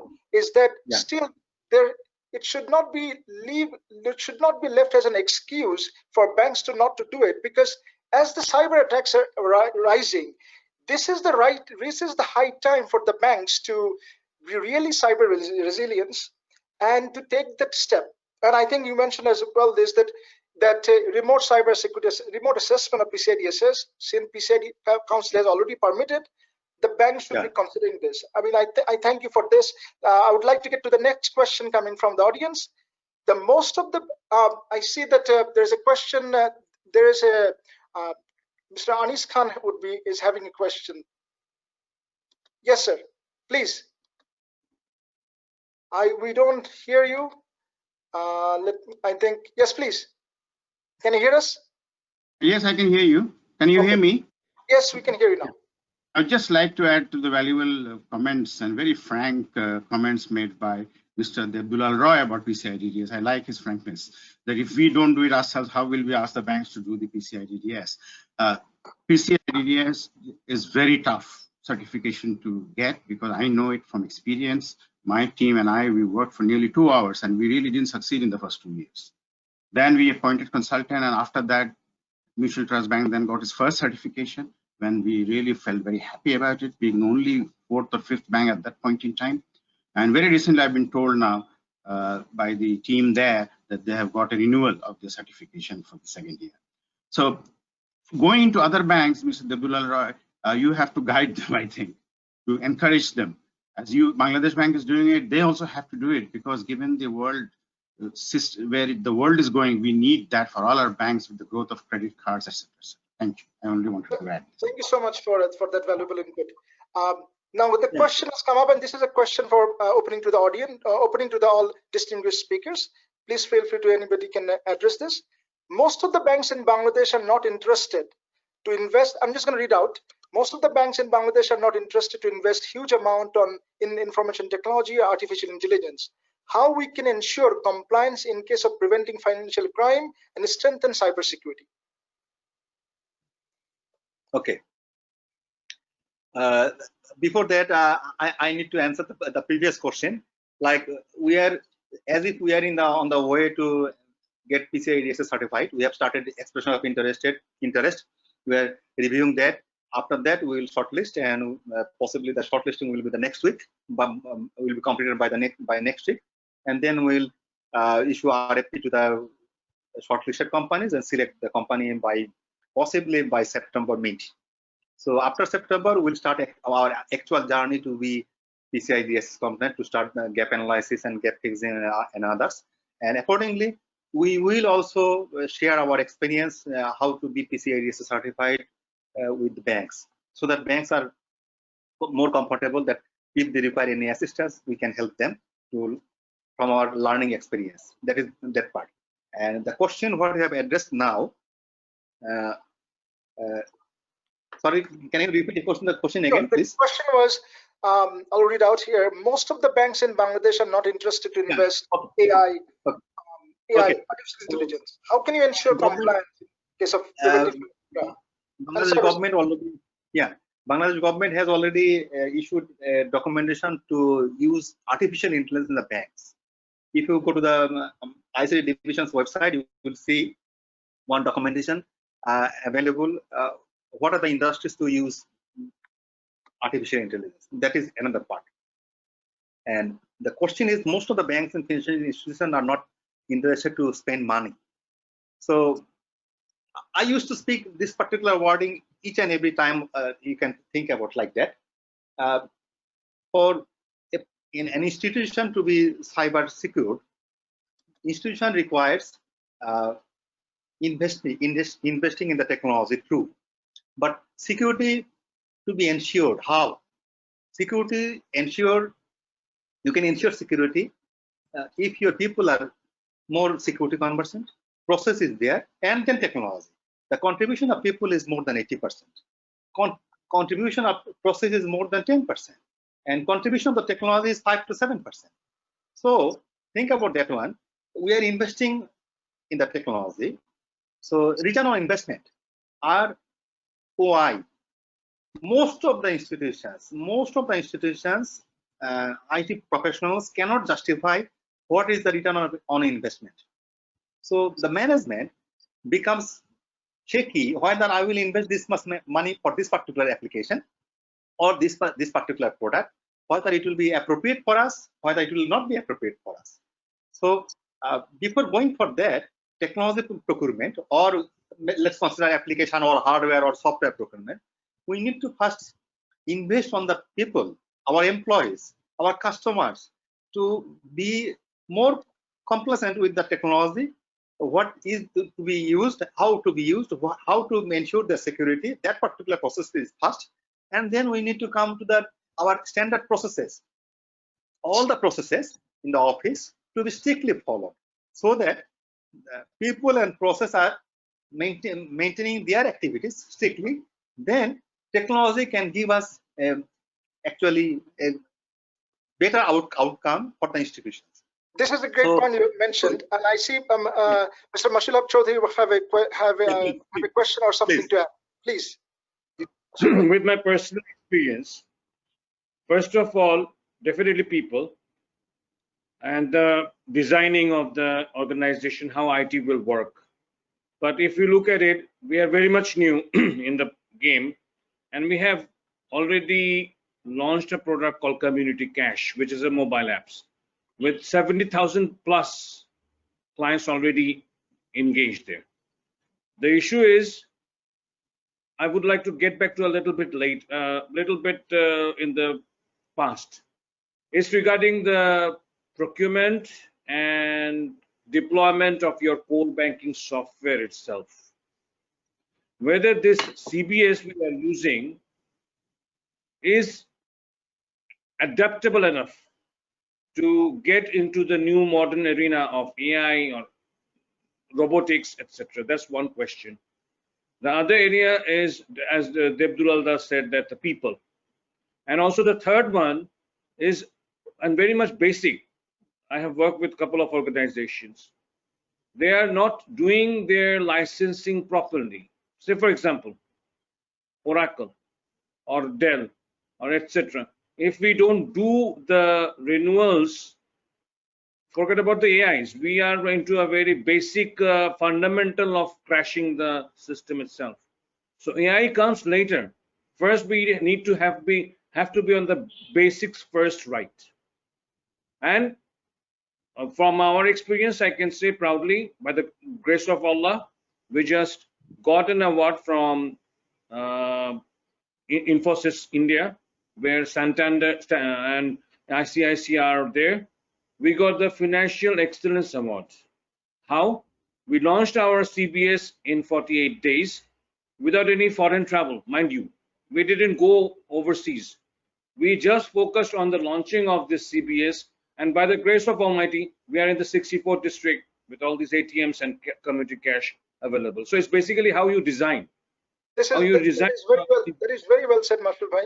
And also, there is one point I would like to mention, because a comment has come up from the audience.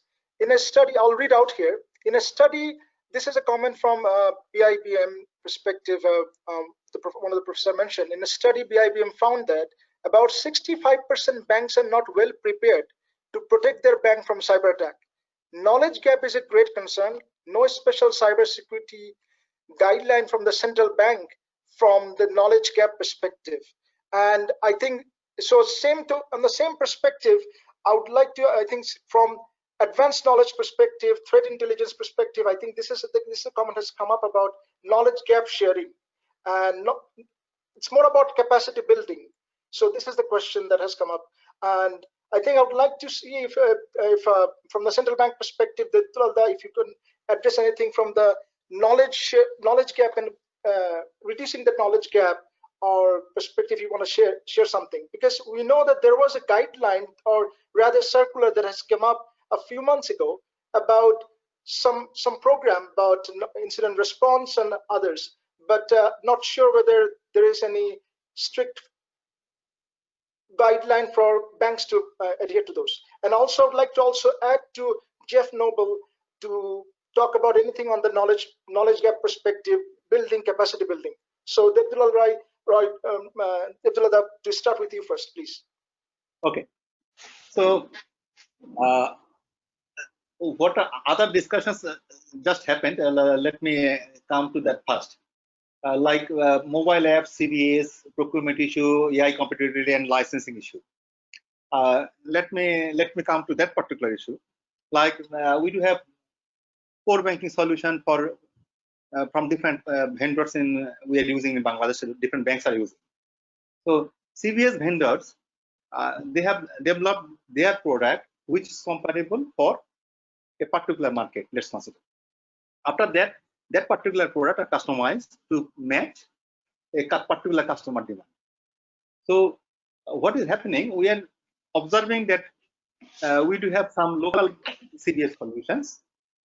Let's consider out of 60, approximately out of 60 institutions, 50 are local, 50 are foreign banks, foreign software. 50 banks are using local software, 50 banks are using foreign CBS software. What is happening? Local CBS vendors are not getting paid appropriately, but foreign CBS vendors are getting hugely paid. So the difference is local CBS vendors are not getting sufficient revenue to enhance their product, to upskill their product, to accommodate all the customer demands. Think about that part. And you can say, like, as if they don't have the quality product, so why I will spend more money for the local vendors? That is also happening, but somehow some way around to be there, so that the local entrepreneurs are also coming up. Otherwise, local entrepreneurs will not sustain. That part. Second part is procurement. That's I'm coming to that particular discussion. IT procurement is really a complex procurement. It covers goods, works, and services all together. So before we are preparing the documentation, we need to know what is the actual requirement and how this requirement will be fulfilled. So if I do not be able to prepare the documentation appropriately, like this particular goods is required, this particular service is required, this particular service to be deployed in this particular way, if I cannot mention that all those in the documentation, then the procurement will face some complications. That is a critical part of this particular IT procurement. And unfortunately, our government has goods and works documentation, services documentation, like for goods procurement, works procurement, service procurement, but not exclusively for IT procurement, though World Bank do have exclusive IT procurement documentation. That is this particular procurement perspective. For licensing perspective, I don't want to mention the names of the companies. I do have bitter experience. What type of bitter experience? Let's consider one vendor has come to us that said, we have sold our license to this particular bank more than 80 crore taka. So you have to pay more than 80 crore taka because your license is similar to that figure, that amount. So we have bargained and we have come around less than 30 crore taka. So what is happening? Some vendors, some software vendors, maybe some hardware vendors, I'm not mentioning the names, those are trying to cut your pocket according to your pocket. Like what I'm trying to say, if those vendors are used to see that you do have sufficient financial capability, then they are charging more and more. If you do have more negotiation skill, they are charging less and less. It depends. So most of the vendors, due to this pandemic scenario, they are now charging more because they are not earning that much revenue for their own to to survive as an employee. Even some employees are, and they do have sales target in the for a particular period. They are not be able to sell that much amount during this pandemic scenario, and now they are targeting existing customers during their AMC. They are charging huge amount, and this is also creating complications for our digitalization in our country. This part is from the previous discussion, and then come to the threat intel part. And 65% officials are not well prepared, or banks are not well prepared. That preparation, let's consider we have given a guideline, ICT security guideline for the banks. That guideline covers a lot. Some requires to procure some hardware, software. Some requires to maintain some standard operating procedure in the office. Some requires some internal compliance in internal controls. So all those requires to be fulfilled. How? You investing some people, investing some technology. So if you cannot invest appropriately to comply with the ICT security guideline, then they are not well prepared. It is true. But to be well prepared and to comply with the ICT security guideline issued by the central bank, you need to invest some money to the people, to the process, and to the technology. All banks are not in a position to invest that much money. All banks, even customers, are not interested to comply in a particular way. So what is happening?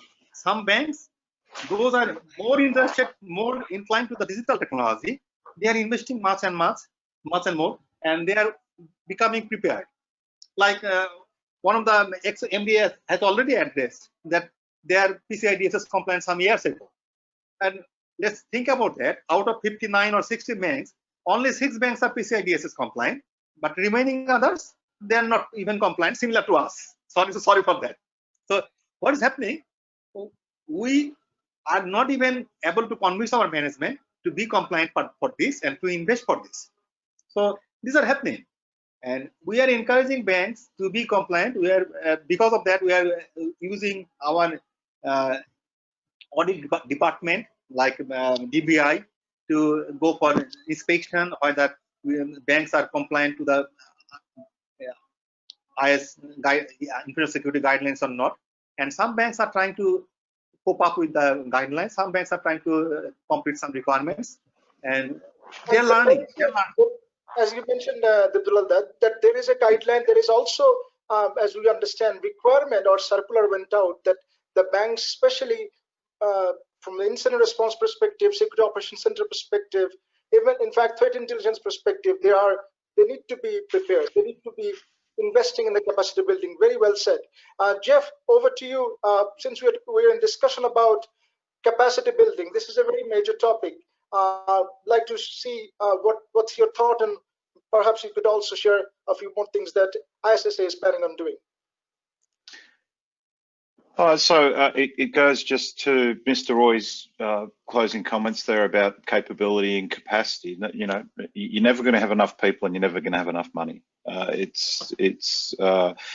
certainly if you're going through PCI DSS, that's a way to use a lot of people and a lot of money. That process is rigorous and requires, it's a GRC program. You know, if you don't have a GRC program, it'll come out of it, and that will take a lot of people out. So to the people and increasing their capacity, we're commencing from August. We might be able to do it in July.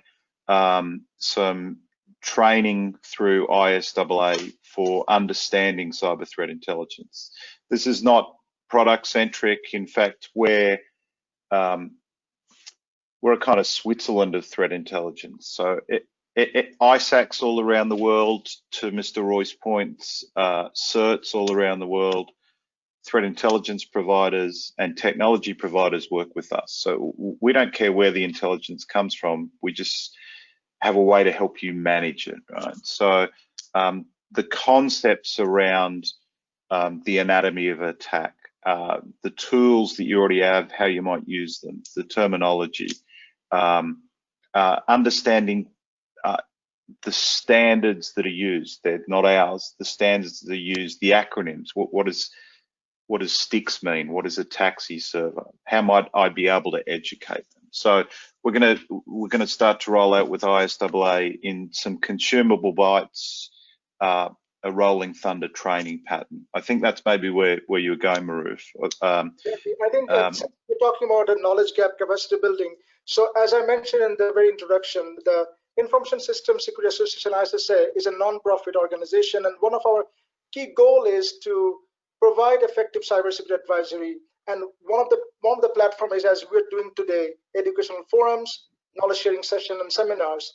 And as part of that, our initiative for Bangladesh, we are Anomali and ISSA has partnered together to provide that threat intelligence enablement to, especially for the banking and financial sector in Bangladesh, because that is the very high sector targeted for attacks. So this is one area that we are definitely looking for enablement, and definitely would be keen to work with the banking sector regulators and others to how we can help the whole industry to come together for this. Okay.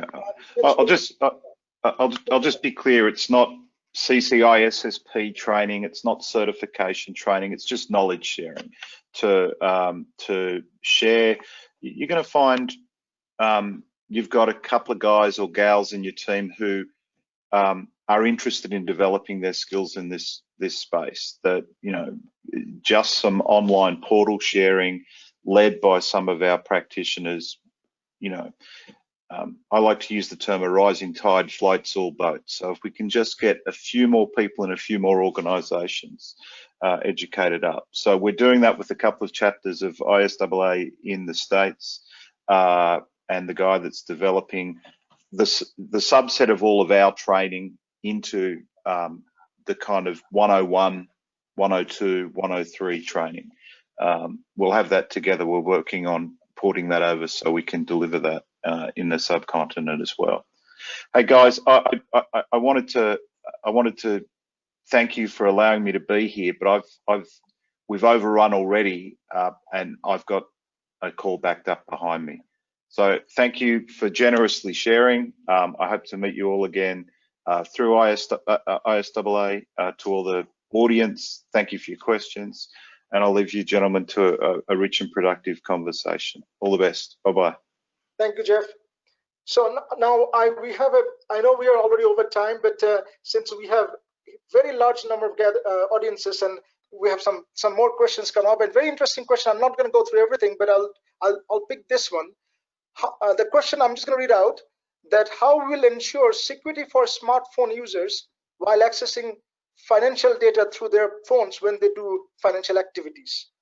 Anybody from the audience, if you want to take it, and then I'll come back to it later on, because this is very interesting. One of the bank's senior management has asked this question. Okay, I can talk to that particular part in a technical way. Okay, sure. So let's consider I'm using my smartphone to access my financial data, and to perform my financial transactions. Fine. How it is happening basically? My smartphone, it has one application or web browser to access particular website of a particular bank. Okay, let's consider first my app. One app is delivered by the bank to use financial transaction using that particular app. So that particular app, when I install this particular app, and bank's system authenticates me that I am this particular person, maybe phone number, maybe IMEI number, IMEI number, maybe some passcode or whatever the issue. Those are embedded. If those are embedded with this particular application, that this particular application will be used from this SIM number, from this IMEI number, from this individual having this particular password, having this particular one-time password for each transaction. Then what is happening? The application server in the bank, as well as apps with my smartphone, are securely connected, and transactions are having securely, subject to that particular apps server in the bank, reside in the bank, as well as in the that particular smartphone I am using should have sufficient antivirus or security product. This is one part. Let's consider I am using a browser to browse bank's website to perform particular internet banking transaction. So what I need to do, I need to ensure that my device, maybe smartphone, maybe on my laptop, having sufficient antivirus, so that it does not collect my username, password, or others in any way. So I need to ensure by myself that I am using a secure device to connect with bank's website to perform my online transaction. So what is I have already said that if bank are using electronic transactions and encouraging customers to use electronic transactions, bank should educate the customer. These are mandatory requirement to use. Like you should have this type of devices, you should have this type of security solutions, or maybe antivirus solution, whatever. And you have to maintain this username, password, specific device, specific time, whatever. Those to be clearly specified. And another very sensitive pattern, what is happening, like most of the banks are not addressing transaction profiles to be clearly shown in the internet banking facilities, like this particular customer having this type of transaction limit. Without that, they cannot transact. So if those banks are seriously taking care of, that transaction profile should be embedded with the application, and customer, if one customer requires additional transaction amount ceiling to change the ceiling or limit, then that requires 2 or 3 days time to make it effective. Why so? So that the bank's internal employee can review that particular customer using their secure device. They have requested to change transaction limit, and after reviewing that, that should be made effective. That part. Another part is their transactional behavior. Let's consider I am used to transact around 1 lakh taka in a month, and maximum ceiling is amount per transaction is 50,000 taka. If I transact huge amount very frequently, then maybe because of money laundering issue, maybe AML issue, maybe other issues, I need to be flagged, as well as bank should check whether this customer should have this type of transaction frequently or not. Those security considerations is also required to be addressed. So these are technical and as well as business issues to be discussed. Any other can address it. I think there is one question that has come up, and Maruf bhai, I may add to this one, please. Please, and please feel free to add, Mashiul bhai. But please, maybe I can ask this question, and you can also address this while you're addressing as well. The question has come up about illicit fund flows or trade-based money laundering as well, especially that is in this current circumstances of COVID-19. So if anyone in the distinguished speakers can address, please. I would like to Debdulal point here. Sure. It can be feature phone, it can be smartphone. The user can use both, and it is the double authentication. Ideally should be OTP. But if you think about it from the bank's perspective, is again I'm focusing on the firewall. It is the service provider. The customer can have virus in his cell phone. We cannot control it. We cannot control the behavior of the customer. So we from the bank side has to inculcate the culture. One is that our own firewall. 2, our monitoring from the information security team, and 3 is proper training of our people. So it's basically, I mean, it can come from anywhere. Now, coming back to the question of trade, maybe sometime we can use the AI for this coming days. I have seen in overseas they are using it, the artificial intelligence, in terms of understanding and matching the HS code to the beneficiary, to the transaction pattern behavior. These things are already up. Like for example, in Bangladesh, the foreign banks like Standard Chartered and HSBC, they are practicing that already. So we have to go into that arena and invest in this kind of situation, so that money laundering in the trade gets, checkered. Very well said. There is another question has come up, and I would like to throw this to the distinguished speakers, that managed services. See, what is the current bank's thoughts and also the regulatory perspective, managed services perspective? There is a question in the audience here. I will request differently. Let's consider security perspective.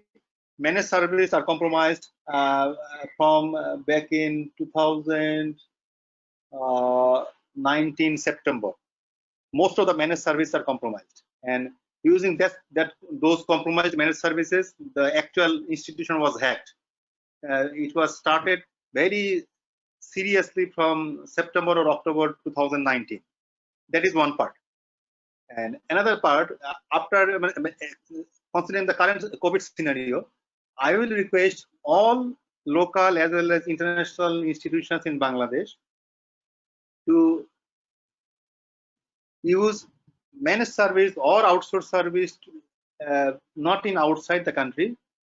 Better to use outsourced service or managed service from local resources, because if you, as it you are all aware of the market.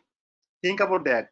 Most of the startup companies, IT companies, as well as small proprietorship business or small scale micro institutions, those are related to IT related service or banking related services outsourcing.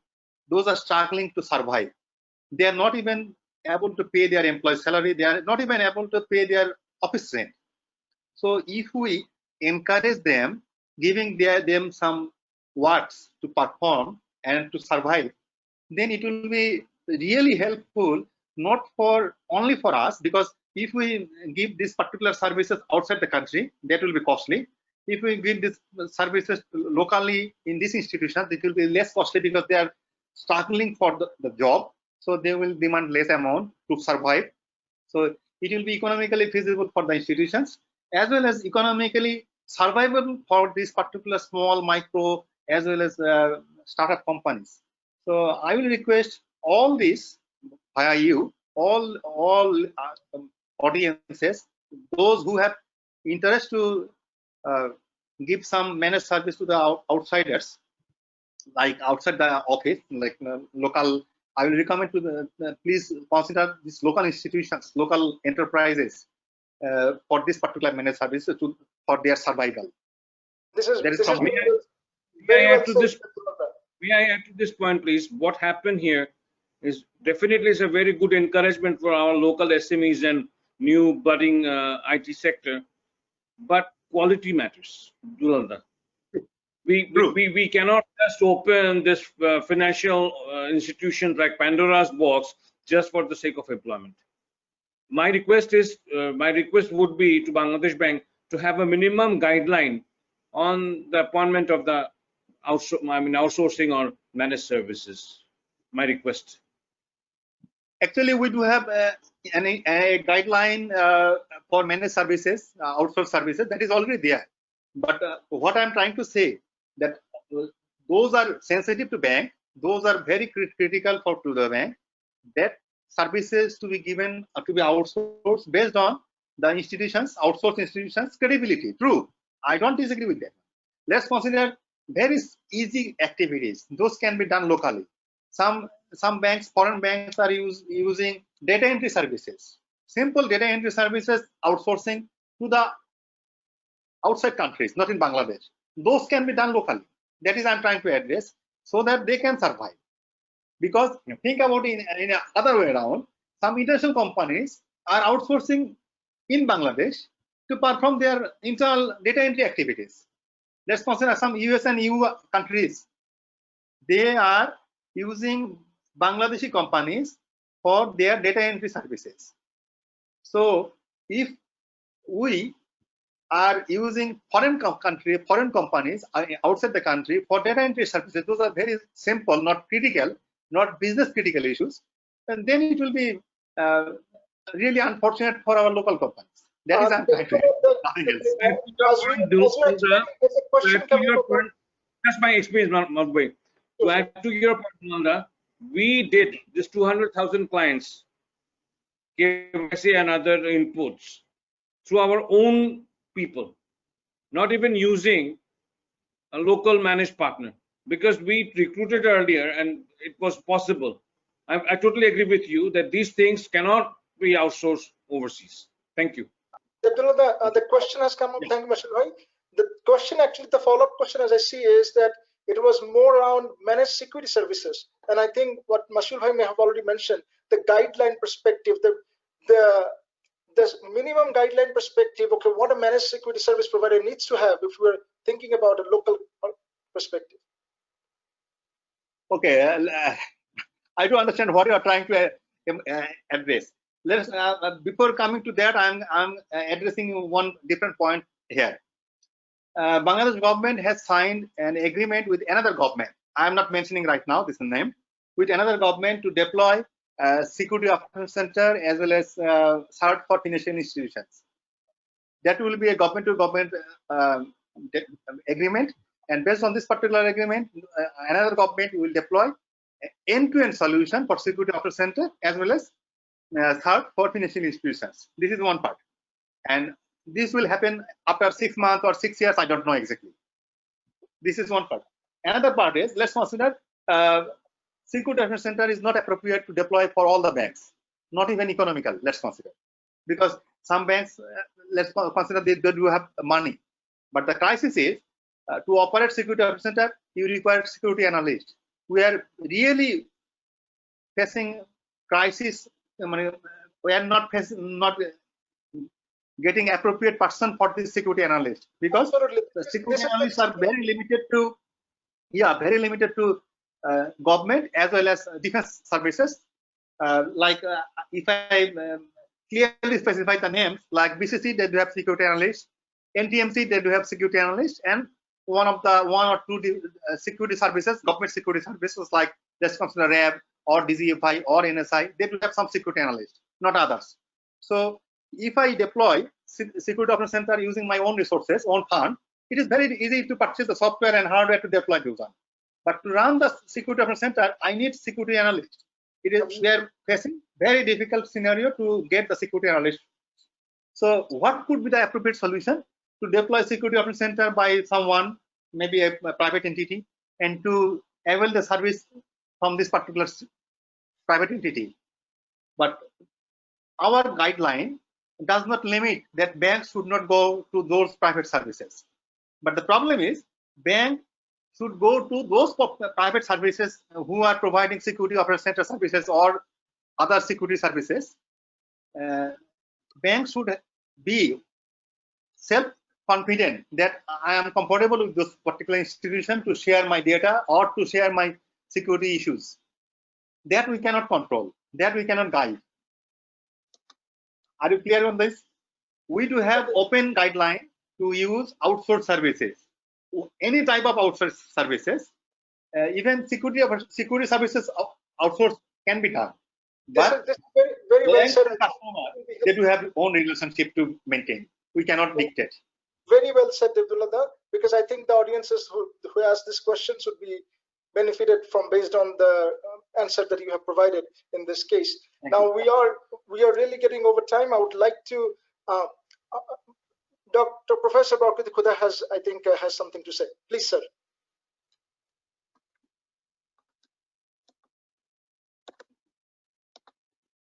Sir, we are not able to hear you.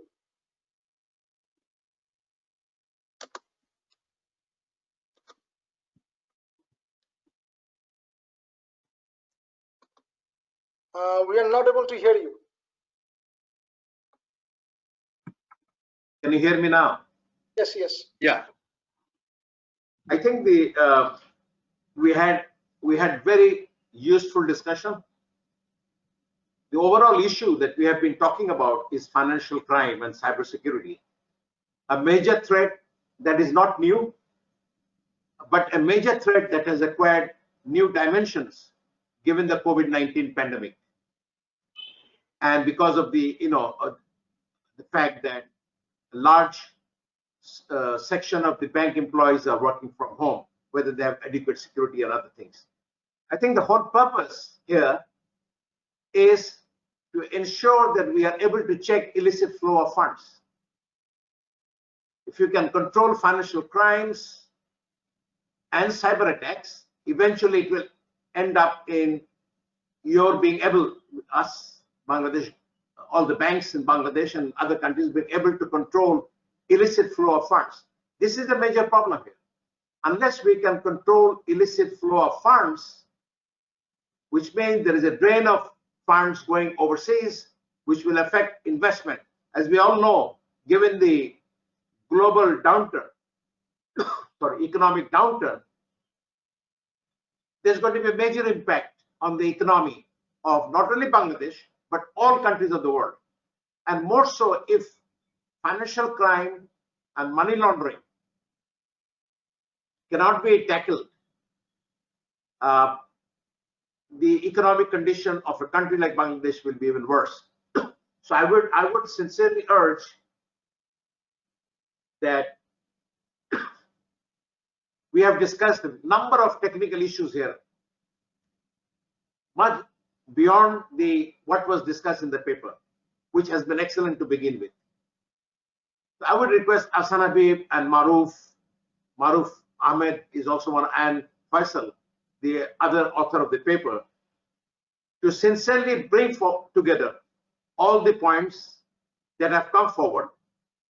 And I think very valuable comments and suggestions that have been made in order to make this paper a very comprehensive one. And I may have another suggestion, and that is, I think it came up in course of discussion by Mr. Mashiul Chowdhury when he referred to the foreign banks.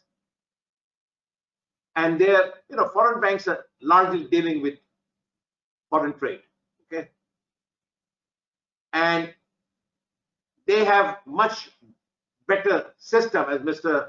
Mashiul Chowdhury himself said, in order to be able to, please correct me if I'm wrong, if I heard you wrong, to be able to, detect financial crimes and all of that.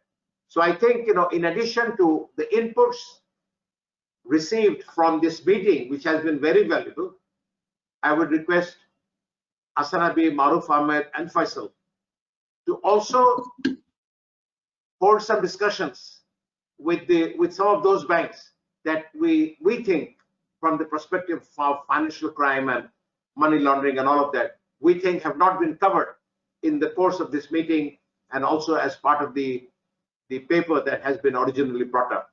So I think that will make the paper much more focused and enriched, and it will help the banking community and the government as well. Thank you very much for giving me the opportunity. Thank you so much, sir. And now I would like to thank everyone. So we truly appreciate everybody's time, because we have really gone about an hour more than what we had planned on. So, but it has been a fruitful discussion. It has been absolute honor and pleasure to have all the distinguished speakers to be here. And definitely, as we had met with, this is again a calling for a collective effort from government, regulatory authority, businesses to stand against financial crime and cyber attacks. So we cannot, with the current situation where the cyber attacks are on the rise, financial crime is on the rise, we cannot let our guard down. Ensuring a resilient and trusted cyberspace, it is absolutely critical for our economic and social competitiveness. So definitely would like to work on together with this. We all are here together for this. Thank you. I would like to thanks honorable distinguished speakers and also keynote presenter and everybody also attending this webinar. Truly appreciate everybody's time and would like to conclude today's session with this. Thank you. Thank you so much.